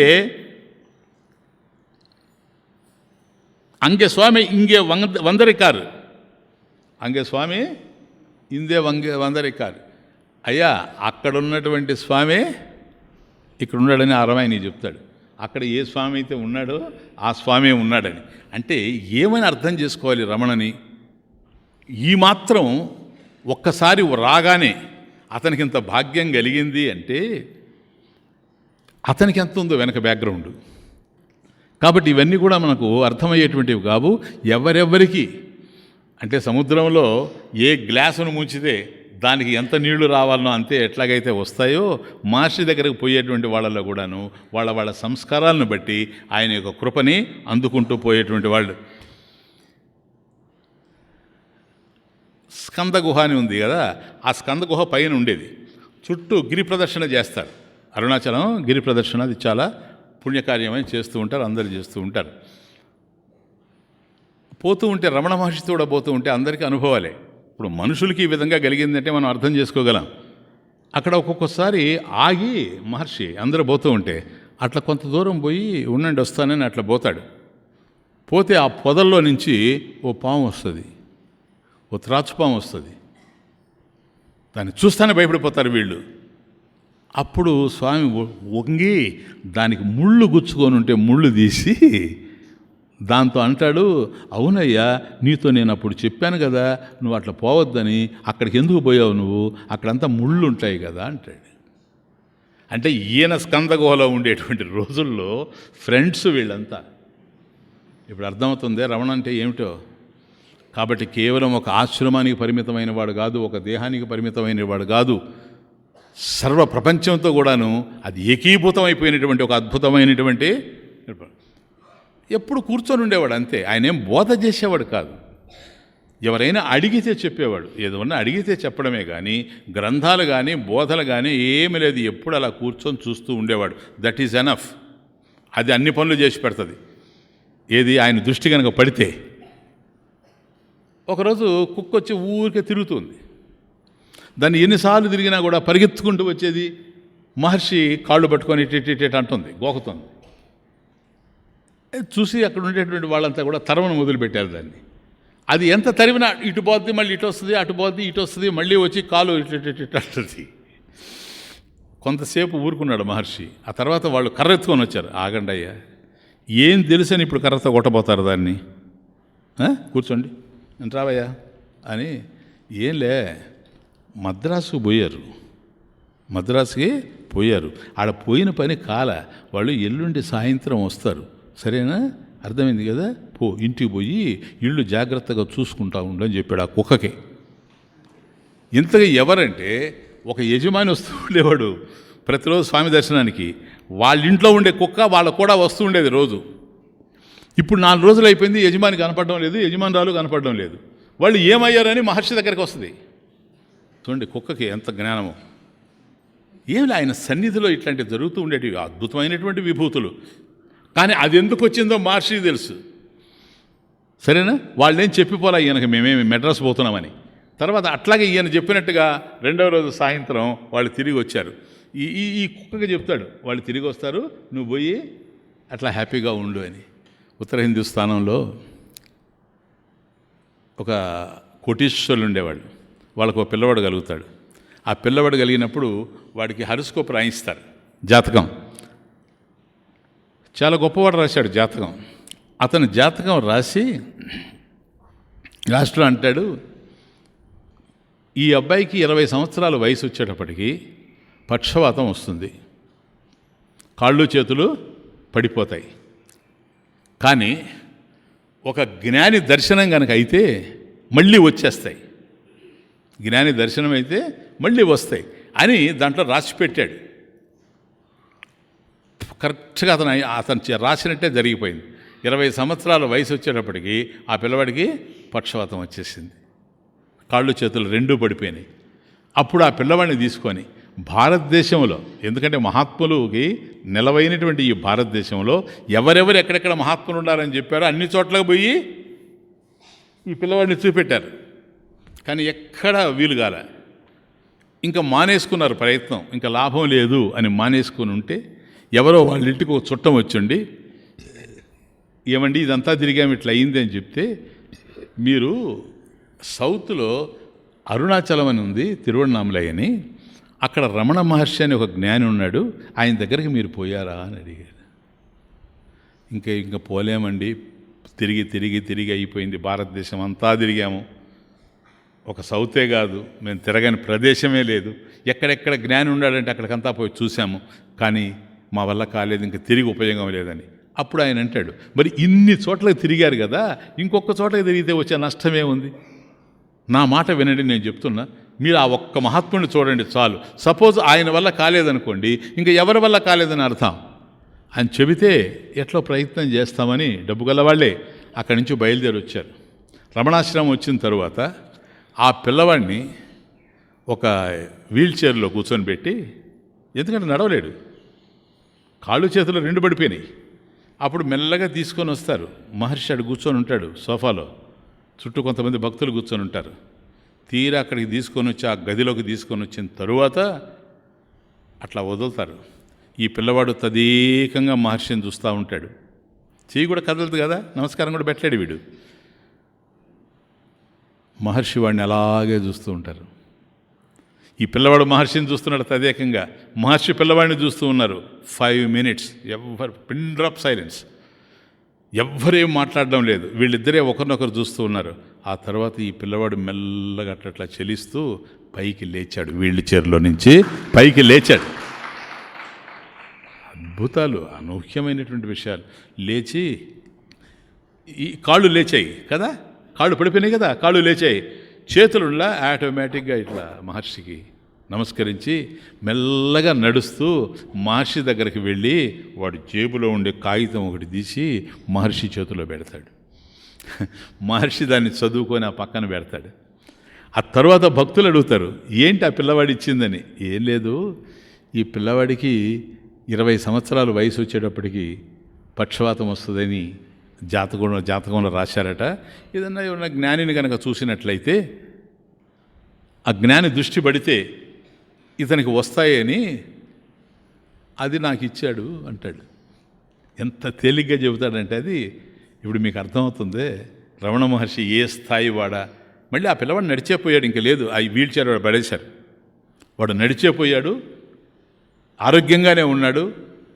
ఇటువంటి సన్నివేశాలు 1 కాదు 2 కాదు, ఎన్నని చెప్పేది చెప్పండి నేను మీకు. ఇంకా రోజు అయితే ప్రతిదీ, ఓ రోజు భోజనం చేస్తూ ఉంటే ఆయనకి కిచ్చిలికాయలు అంటారు ఆ సైడు, అంటే నారంజి. కిచ్చిలికాయలు అంటే నారంజి అని అర్థం. నారంజికాయల్ని కిచ్చిలికాయలు అంటారు.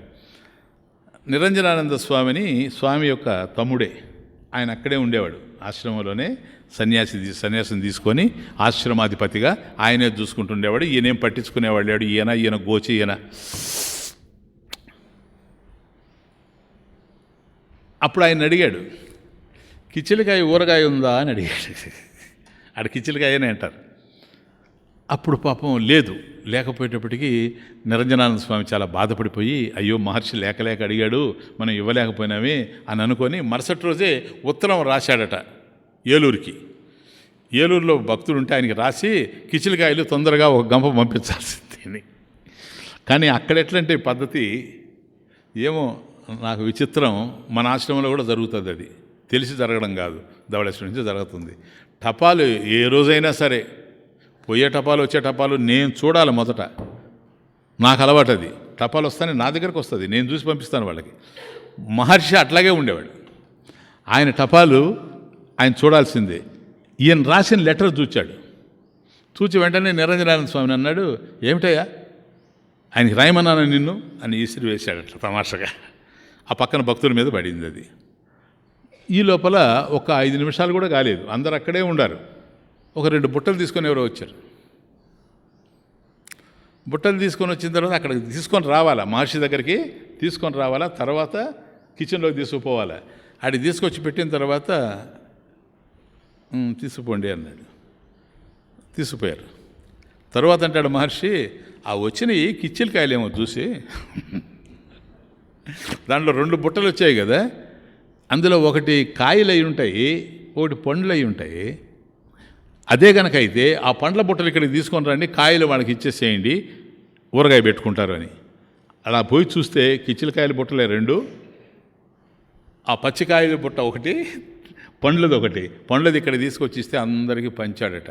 అంటే ఏం జరుగుతూ ఉంది, ఎట్లా జరుగుతూ ఉంది, ఎక్కడి నుంచి వస్తూ ఉన్నాయి, ఇది మన ఊహకు అందేటువంటి అవకాశమే లేదు. భర్త చచ్చిపోయి బోరును ఏడుస్తూ, అంతవరకు ఎప్పుడూ చూడలేదు రమణ మహర్షిని. రమణ మహర్షి ఎట్లుంటాడో తెలియదు. ఎక్కడ ఆస్ట్రేలియాలో భర్త చచ్చిపోయాడు. రమణ మహర్షిని గురించి విన్నది, కొన్ని పుస్తకాలు ఆమె దగ్గర ఉన్నాయి, కావలసినంత ఆస్తుంది. భర్త చచ్చిపోయిన తర్వాత ఆ బాధని తట్టుకోలేక బోరును ఏడుస్తూ రాత్రి బౌళం నిద్ర లేకుండా ఉంటావా. ఒకరోజు 12 గంటలకు, రాత్రి 12 గంటలకి స్వామి ఫోటో పెట్టుకొని, ఒక్కటే ఉందట ఇంట్లో, స్వామి ఫోటో పెట్టుకొని ఎదురుగా కూర్చొని ఏడుస్తూ ఉంది. ఆయన్ని చూస్తూ ఆ కుర్చీ మీద తలబెట్టిందట. ఎవరో తలుపు తడుతున్నట్టుగా ఉంది. ఎవరా అని చూస్తే తీరా పోయి తలుపు తీస్తే మహర్షి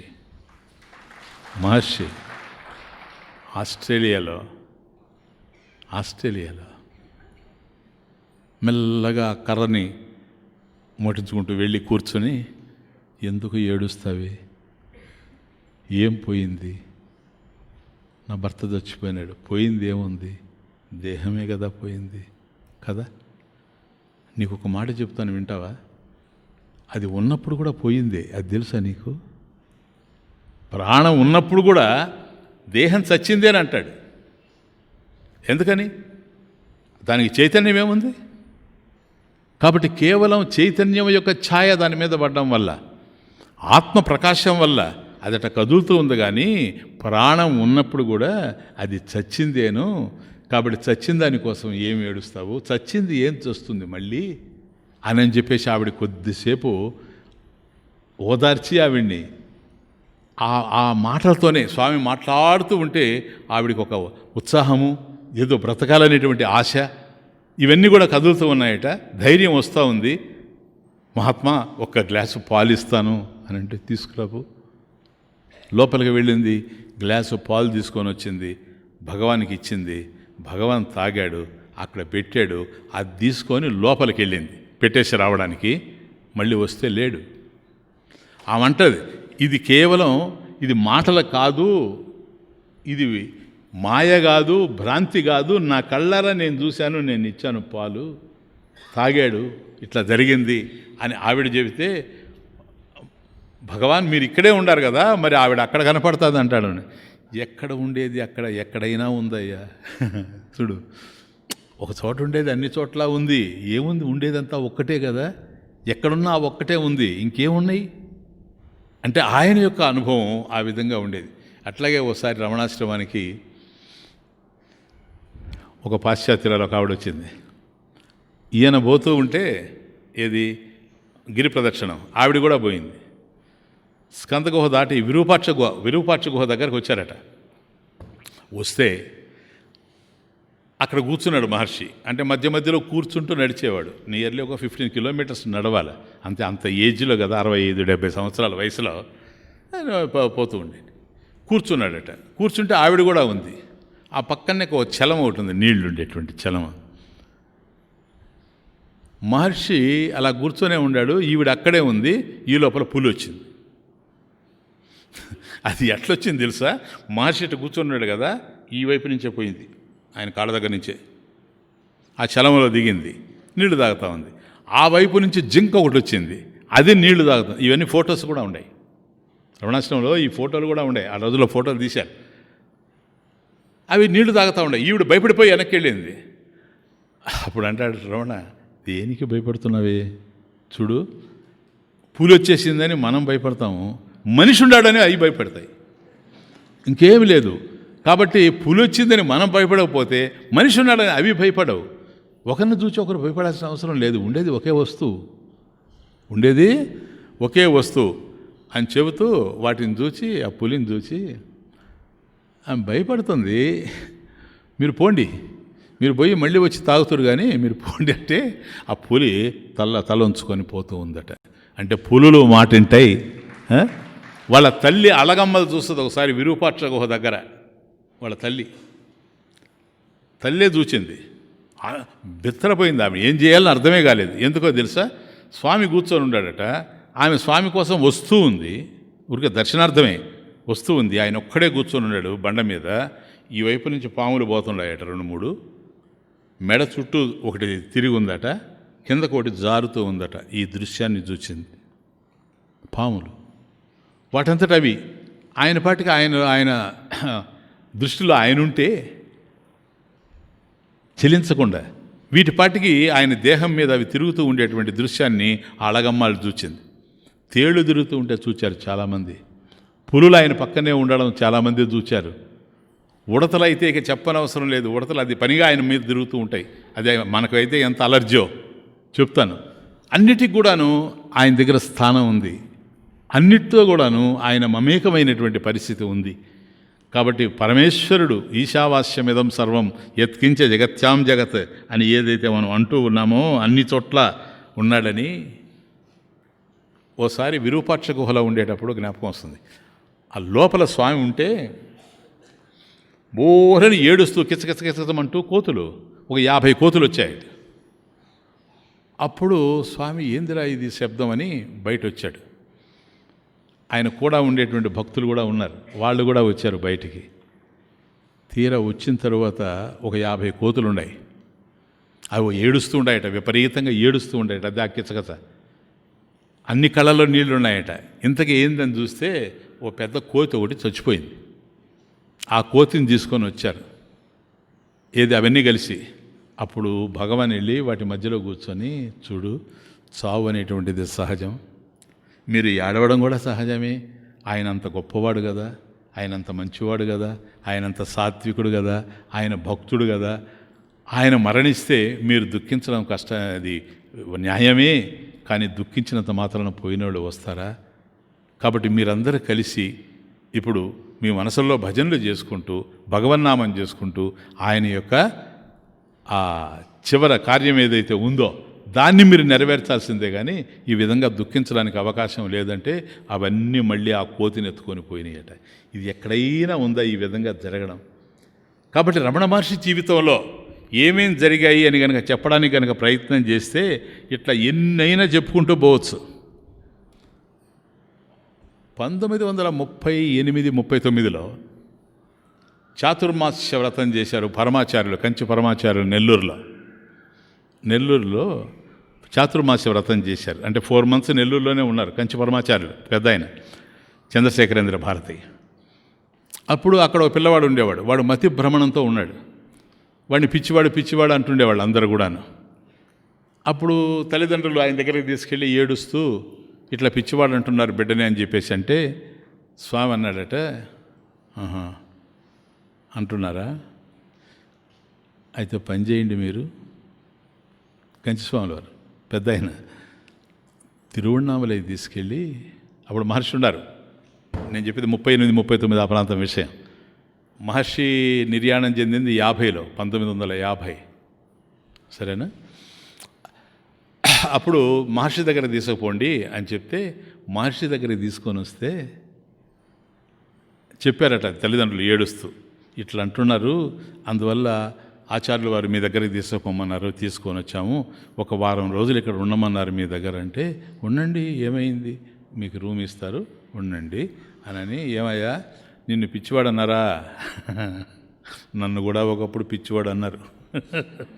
చూడు, పిచ్చివాడని పిలిపించుకోవడం కూడా మంచిదే, నన్ను కూడా అన్నారు పిచ్చివాడని ఒకప్పుడు చాలా అన్నారులే అని. కరెక్ట్గా 1 వీక్కి పిల్లవాడు ఎక్సలెంట్గా తయారైపోయాడు. మళ్ళీ తీసుకొని వచ్చి కంచిస్వామి వరకు చూపెట్టారట. నేను చెప్పాను కదా. కాబట్టి మనం తిరుపతికి వెళితే ఏమో మన కర్మ కొద్దీ భగవంతుడు కరుణిస్తాడో లేదో తెలియదు, కానీ రమణ మహర్షి దృష్టి పెడితే మాత్రం అది జరిగి తీరుతుంది అని కంచిస్వాముల వారు చెప్పినటువంటి అమోఘమైనటువంటి విషయం, సరేనా. ఈ విధంగా ఆయన ఉన్నంత వరకు ఎవరన్నా ఏదన్నా అడిగి చెబుతూ ఉండడం, తాను మాత్రం ఎప్పుడు బ్రాహ్మీ స్థితిలో ఉంటూ ఉండడం, ఇట్లా జరిగింది. 1950 స్వామి నిర్యాణం. 1922లో ఆయన తల్లి చనిపోయింది, ఆమెకు ఒక ఆలయం కూడా కట్టారు, మాతృభూతేశ్వరాలయం అంటారు దాన్ని. ఆ తర్వాత ఈయన ఇంకా రోజు చనిపోతాడు. అంటే ఇది 1950 ఏప్రిల్ 14, 1950 స్వామి నిర్యాణం.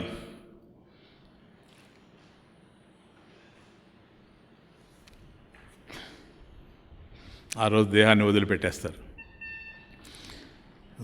సాయంత్రం వరకు దర్శనాలు జరుగుతూనే ఉన్నాయి. ఒక కిటికీలో నుంచి స్వామిని దర్శించుకుంటూ వరుసగా పోతూ ఉంటారు జనం. ఆయన కూర్చునే పరిస్థితిలో కూడా లేడు, అట్లా అనుకొని ఉంటాడు, చూసుకుంటూ పోతూ ఉంటారు, కళ్ళు మూసుకొని ఉంటాడు.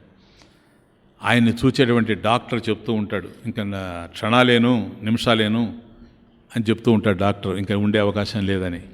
అప్పుడు మనకు ఇక్కడ విశాఖపట్నం నుంచి సూర్యనాగమ్మ గారు అని ఒక ఉండే, నేను కూడా చూశాను ఆమెని. సూర్యనాగమ్మ గారని తెలుగులో ఉండేటువంటి బుక్స్లో అదే ఫేమస్, సూర్యనాగమ్మ లేఖలు అని అంటారు. అదే డే బై డే విత్ భగవాన్ అని, టాక్స్ విత్ భగవాన్ అని ఇంగ్లీష్లో ట్రాన్స్లేట్ అయింది. ఆమె చాలా సంవత్సరాలు స్వామి దగ్గర ఉండి అక్కడ ఏమేమి జరుగుతూ ఉంటే అవన్నీ రికార్డ్ చేసింది. ఎప్పుడు స్వామి దగ్గర కూర్చొని ఉండేది, ఆయన ఏం మాట్లాడుతుంటే అది రాసేది. అది సూర్యనాగమ్మ లేఖలని ఆమె ఆయన బ్రదర్కి పంపిస్తూ ఉండేది. ఆ లేఖలన్నీ తీసి ప్రింట్ చేశారు, అవి చాలా ఫేమస్.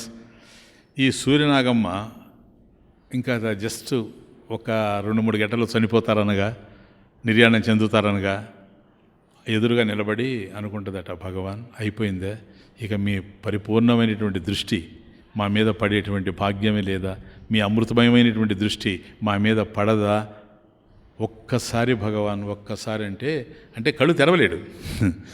అటువంటి పరిస్థితుల్లో మెల్లగా తెరిచి ఆమెను చూసేటట్లా, అంతే. అది ఆమెకి దర్శనం. తర్వాత ఈ డాక్టర్ గారు భార్య వచ్చింది, ఆయన మంచినీళ్ళు తాగే పరిస్థితుల్లో లేడు. ఆమె కిచ్చిలి రసం తీసుకొని వచ్చిందట ఏలూరు నుంచి. నేను భగవాన్ కోసం తెచ్చాను, ఆయనకి తాగించాలంటే ఏం చేయాలనో అర్థం కాక, ఇదేంటిది వచ్చే ప్రాణం పోయే ప్రాణంగా ఉంది అని చెప్పి ఆయన ప్రార్థన చేశాడట ఆమెతో కలిసి. భగవాన్ మీకోసం తెచ్చిందట రసం, మీరు తీసుకుంటే బాగుండనంటే ఇంక 1 అవర్కి కన్ను మూసేస్తాడనగా శాశ్వతంగా. ఒక్కసారి కళ్ళు తెరిచి ఇట్లా అన్నాడట, దగ్గరకు వస్తే నాకు కిచ్చిలి రసం కావాలి అన్న. అప్పుడు ఆమె తీసుకొని వచ్చినటువంటి రసం అంటే భక్తులతో ఎంత ఆయన సమ్మిళితమైపోయాడో, భక్తుల హృదయాల్లో ఈయనుండాడా, ఈయన హృదయంలో భక్తులు ఉండాడా అర్థం కానిటువంటి రీతుల్లో జరిగింది. ఆ తర్వాత ఆ రసం తాగుతారు కరెక్ట్గా. అంటే 14వ తారీఖు రాత్రి 8:47 8:47కి ఆయన తుది శ్వాస విడిచాడు. ఇది 1950 ఏప్రిల్. కానీ విచిత్రం ఏంటంటే ఇది బాగా రికార్డెడ్. భగవాన్ ఎప్పుడైతే కళ్ళు మూశారో ఏప్రిల్ 14వ తారీఖున 8:47 రాత్రి ఎప్పుడైతే ఆయన కళ్ళు మూసేశారో శాశ్వతంగా, ఆయన యొక్క ఏ రూములో అయితే ఆయన ఉన్నారో ఆ రూము గోడను ఆనుకొని ఒక పెద్ద ఫ్లాష్, సరేనా, అది నేరుగా అలాగే వెళ్ళి స్కంద గుహ మీదకి వెళ్ళిపోయి అదృశ్యమైపోయింది అని అక్కడ వాళ్ళు చెప్పేది. కానీ భారతదేశంలో అనేక చోట్ల చూచారు, అనేక చోట్ల రిపోర్ట్ అయింది. ఇది పేపర్లన్నీ కూడా రాశాయి. శివానంద స్వామి నేను చూచానన్నాడు ఇది ఋషికేశ్లో ఆ రోజుల్లో. కాబట్టి మహాత్ములంతా కూడా చూచారు, అందరికీ కనిపించింది. అన్ని వైపుల నుంచి ఒకే ఒక్కసారి ఫ్లాష్, అంటే ఆ అరుణ జ్యోతి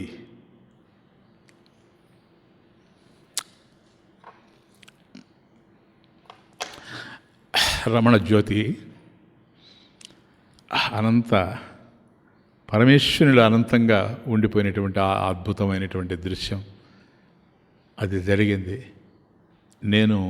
నాకు సబ్జెక్ట్ మీద ఉంది కనుక ముఖ్యంగా కొన్ని నా జ్ఞాపకం వస్తూ ఉన్నటువంటి మీకు చెప్పాను. ఈ ఉపదేశసారం చాలా రోజులు నడుస్తుంది కనుక నేను వీటి మధ్యలో సందర్భానుసారంగా చెబుతాను మీకు. మహర్షి ఉండేటువంటి రోజుల్లో జస్ట్ 5 minutes, నాకు ఉండేది కూడా 5 minutes. అసలు ఈ ఉపదేశసారం ఎట్లా వచ్చింది అనేది కూడా మనం తెలుసుకోవాల్సిన అవసరం ఉంది. మురగనారని ఒక భక్తుడు ఉండేవాడు. చాలామంది భక్తులు ఉన్నారు అక్కడ. ఈ కావ్యకంఠ గణపతి మునిలాగా, యోగి రామయ్య, వీళ్ళంతా కూడా చాలామంది ఉన్నారు. వాళ్ళలో మురుగనార్ అనేటువంటి ఒక భక్తుడు ఉండేవాడు. ఆయన మంచి కవి కూడాను. ఆయన శివలీలలో ఒక బుక్ రాస్తూ ఉన్నాడు వెర్స్ ఫామ్లో. శివలీలలు, శివుడికి సంబంధించినటువంటి లీలలు శివపురాణంలో నుంచి తీసుకొని ఆయన పద్యకావ్యంగా రాస్తూ ఉన్నాడు. అక్కడ ఒక సన్నివేశం జరుగుతుంది. ఏమిటా సన్నివేశం అంటే, ఋషులంతా వాళ్ళు అంటే గృహస్థులే, మునులంతా కూడా దారుకావనం అనేటువంటి చోట వీళ్ళు యాగాలు చేస్తూ ఉంటారు, యజ్ఞయాగాదులు. దేనికి చేస్తూ ఉంటారు యజ్ఞయాగాదులు? ఇప్పుడు మీరు చెప్పాలి నాకు. యజ్ఞయాగాదులు దేని కిందకు వస్తాయి?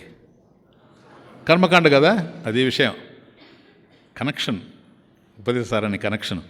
కాబట్టి ఆ కర్మకాండ గనక, కాబట్టి ఇంకా సిద్ధులు కావాలని, చాలా సిద్ధులు ఉన్నాయి వాళ్ళకి, అయినా కూడా సరిపోలా, ఇంకా కావాలని చేస్తూ ఉంటారు. కానీ చాలా నిష్ఠగా పద్ధతిగా చేస్తూ ఉంటే వాళ్ళ నిష్ఠకి కాస్త భగవంతుడు, అదే తమాషా అదే.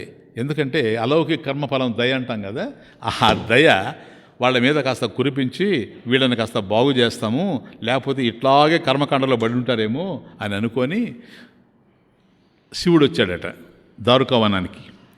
వచ్చేటప్పుడు ఊరుకోకుండా ఆయనకి కొంత తోడు విష్ణుమూర్తిని పిలిచాడట, మీరు కూడా రండి పని ఉందని. ఆయన అన్నాడు, నాకు ఖాళీగానే ఉన్నాను, పోదాం పదని. ఇద్దరు కలిసి వచ్చారు. ఇద్దరు కలిసి వచ్చిన తర్వాత వీళ్ళు బ్రహ్మాండంగా యాగం చేస్తూ ఉండారు.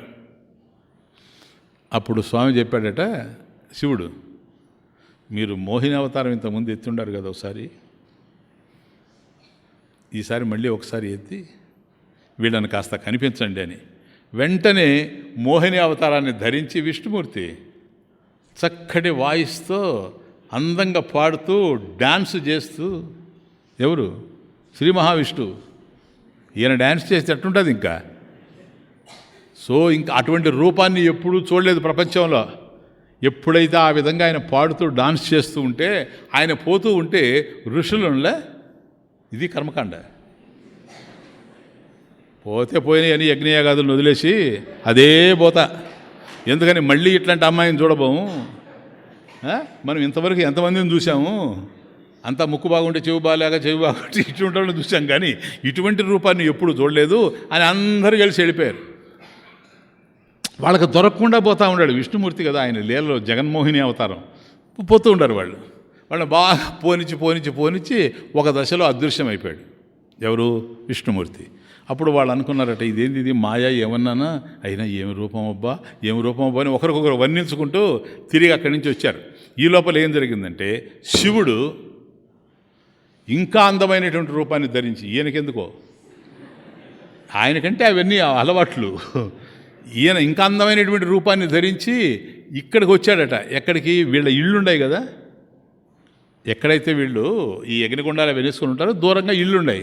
అక్కడికి వచ్చి వాళ్ళకి ఒక్కసారి కనపడితే ఆయన అట్లా పోతా ఉంటే శివుడు అంటే మీరు పాములు గీములు అవన్నీ చూడబాకండి, పర్ఫెక్ట్ పక్కా అద్భుతమైనటువంటి కుర్రవాడట. ఇటువంటి కుర్రవాడిని ప్రపంచంలో ఎక్కడ చూసుండము.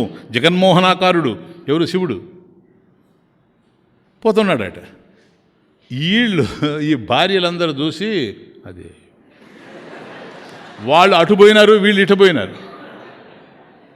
వాళ్ళు అక్కడి నుంచి తిరిగి వచ్చేటప్పటికి వీళ్ళు లేరు ఇక్కడ. ఉపదేశానికి ఇదేనాయన బేసు. వీళ్ళు లేరు ఇక్కడ. వీళ్ళు లేకపోతే ఇదేంటి ఏమయ్యారని వాళ్ళల్లో మంచి పటుత్వమైనటువంటి సిద్ధులు కలిగినటువంటి ఒక ముని ఉన్నాడట. ఆయన అంతర్ముఖుడై చూశాడట. ఎక్కడంటే ఇదిగో ఎవరో తీసుకుపోతూ ఉండారు, వీళ్ళంతా వెనకబడిపోతూ ఉండారు, అతను ముందు పోతా ఉన్నాడు ఆ కుర్రాడు వెనక వీళ్ళు పోతుండారని వాళ్ళని వెంటనే అక్కడికి చేర్చాడు తన యొక్క శక్తితో, మహిమలతో. తీరా అక్కడికి పోయిన తర్వాత వాళ్ళు మొట్టమొదట ఆయన్ని చంపడానికి ఒక పులిని వదిలారు శివుడి మీదకి. ఆయన పులి దగ్గరికి రాగానే అటు పట్టుకొని దాన్ని చర్మం తీసి పైన వేసుకున్నాడట. ఏం చేయాలని అర్థం కాలేదు.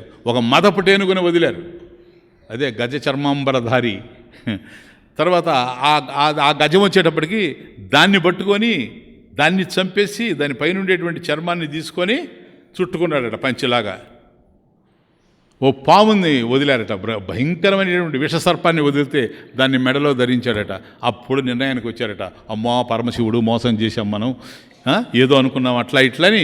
వాళ్ళు వచ్చి పాదాల మీద పడేటప్పటికీ అప్పుడు చెబుతాడు, పిచ్చి వాళ్ళలారా, దేనికి ఇదంతా? ఈ కర్మకాండంతా దేనికి? ఏమి సాధించాలని? కర్మ ఎప్పుడైనా నశిస్తుంది. ఒకసారి బుక్ తీసుకోండి. ఫస్ట్ శ్లోక. కర్తురాజ్ఞయా ప్రాప్యతే ఫలం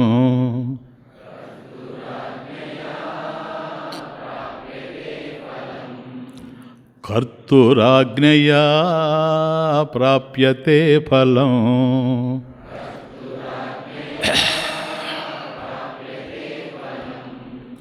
కర్మ కిం పరం కర్మ తజ్జడం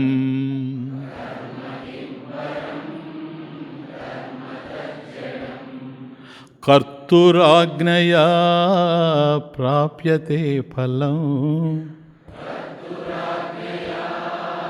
ప్రాప్యతే ఫలం కర్మ కిం పరం కర్మ తజ్జడం కర్మ కిం పరం కర్మ తజ్జడం కర్తురాజ్ఞయా ప్రాప్యతే ఫలం కర్తురాజ్ఞయా ప్రాప్యతే ఫలం కర్మ కిం పరం కర్మ తజ్జడం.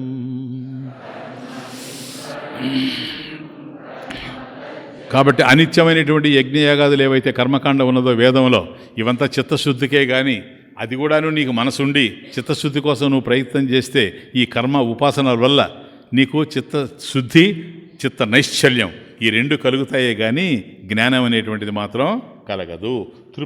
తృప్త భవిష్యామి, నేను తృప్తిగా ఉండాలి, నేను ఎప్పుడూ ఉండాలి, నాకు అన్నీ తెలియాలి, నేను ఆనందంగా ఉండాలి అనేటువంటి నీ కోరిక ఎప్పుడూ తీరేటువంటిది కానే కాదు.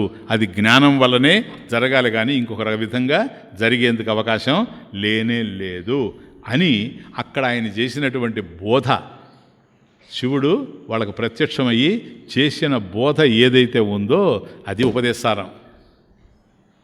ఈ మురగనార్ అనేటువంటి భక్తుడు శివలీలలు అనేటువంటి ఈ గ్రంథాన్ని తమిళంలో రాస్తూ ఉన్నాడు. తమిళంలో వెర్స్ ఫామ్లో రాస్తూ ఉన్నాడు, పద్యకావ్యం. ఇక్కడికి వచ్చిన తర్వాత శివుడు వీళ్ళకి ఏదైతే బోధించాడో దాన్ని రాయడానికి సంశయించాడు. అది గొప్ప పండితుడే, కానీ సాక్షాత్ శివుడు బోధించాడు గనక ఇది సాక్షాత్ శివాంశమే గనక, అరుణాచలేశ్వరుడే గనక మహర్షి గనక రాస్తే బాగుంటుందని మహర్షి దగ్గరకు వచ్చాడు మురగనార్. అంటే అక్కడే ఆశ్రమం నుండి ఆయనే. అప్పుడు అడిగాడు, మహర్షి భగవాన్, నాకు మీరు ఇది చేసి పెట్టాలి, ఈ ఒక్కటి మీరు రాసి పెడితే మిగతా గ్రంథం అంతా కూడా నేను రాసుకుంటాను. ఈ ఒక్కటి శివుడు ఏదైతే బోధ చేశాడో దాన్ని శివుడే చేయాలి కానీ మరొకటి కాదు, కాబట్టి నేను రాయడం కాదు, మీరే బోధ చేయాలి అని అంటే అతని యొక్క మనవిని అంగీకరించి భగవాన్ రమణ మహర్షి ఆ శివుడు బోధించినటువంటి విషయం ఉంది చూచారా, దానిని 30 లలిత వృత్తాల్లో రచించారు. ఆ 30 లలిత వృత్తాల్ని మొట్టమొదట అరవంలో రాశారు, ఆయన తమిళంలో రాశారు.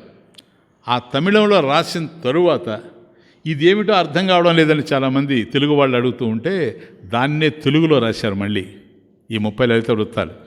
ఆ తర్వాత మలయాళంలో రాశారు. మహర్షికి 4 భాషలు బాగా తెలుసు కాబట్టి తమిళంలో రాశారు, తెలుగులో రాశారు, మలయాళంలో రాశారు. అప్పుడు ఒకనాడు కావ్యకంఠ గణపతి ముని ఇంత అద్భుతమైనటువంటి గ్రంథము ఇది దేవనాగరి లిపిలో ఉండాలి, కాబట్టి ఇది సంస్కృతంలోనే ఉండాలి, దేవభాష కనుక మీరు సంస్కృతంలో కూడా రాయండి అంటే సంస్కృతంలో కూడా రాశాడు. కాబట్టి ఉపదేశసారం తెలుగులో కూడా ఉంది ఇట్లాగే, కానీ ఇప్పుడు నేను చెప్పేది సంస్కృతంలోది. కాబట్టి ఈ సంస్కృతంలో 30 లలిత గీతాలు ఉన్నాయి. ఈ 30 లలిత గీతాల్లో అద్భుతమైనటువంటి వేదాంత సారం అంతా ఉంటుంది. అదే ఉపదేశ సారం. ఉపదేశం అంటే బోధ, టీచింగ్. సారం అంటే ఎసెన్స్, దాని యొక్క సారం. కాబట్టి ఎసెన్స్ ఆఫ్ టీచింగ్.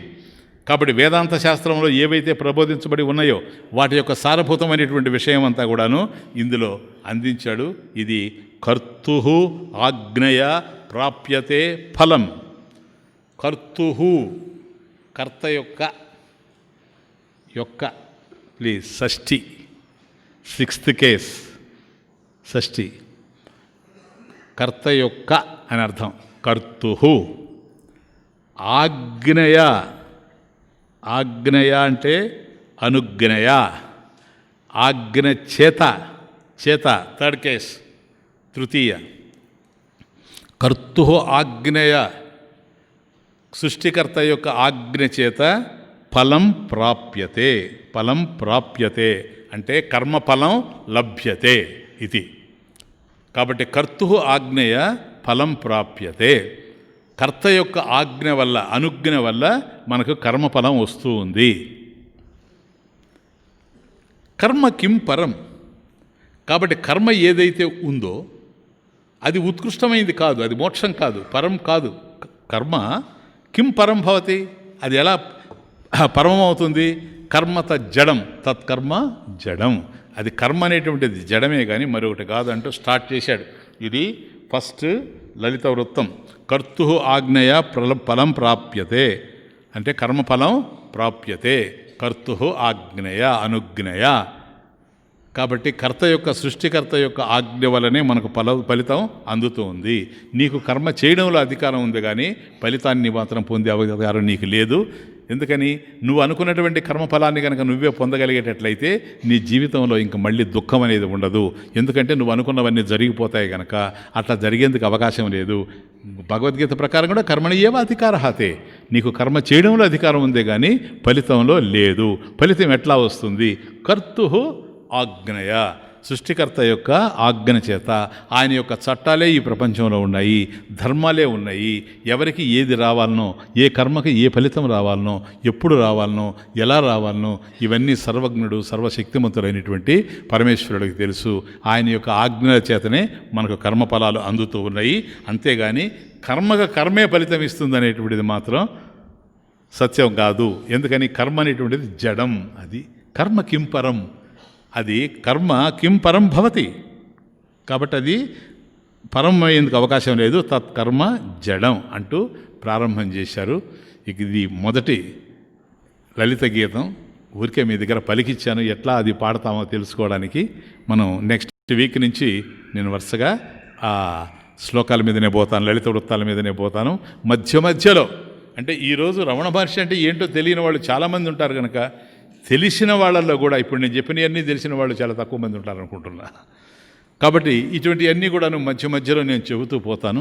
ఆ సందర్భానుసారంగా ఇది ఒక అద్భుతమైనటువంటి గ్రంథం.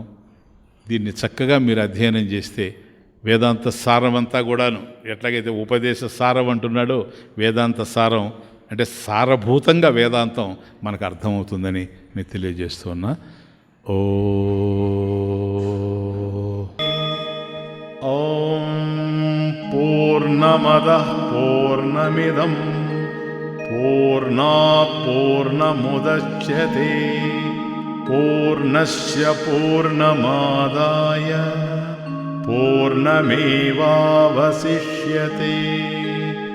ఓం శాంతి శాంతి శాంతి.